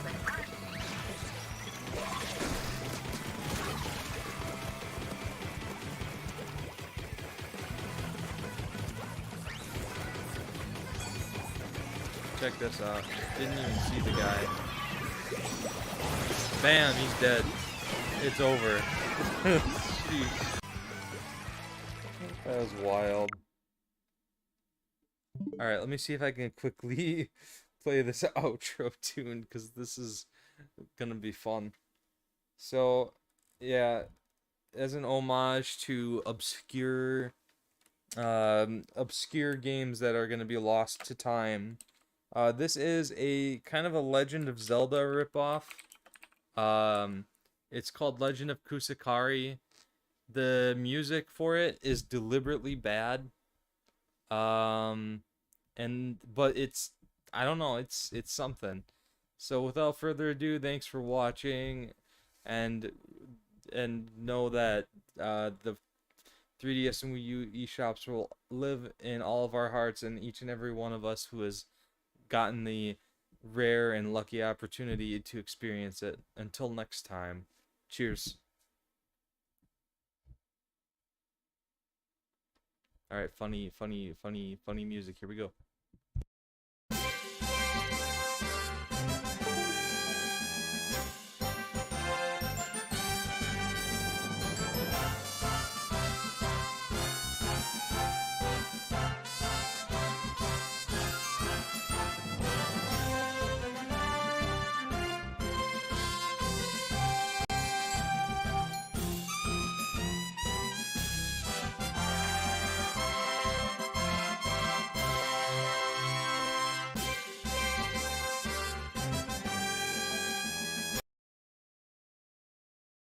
So, yeah, I'm not going to subject you to more than that. Cheers.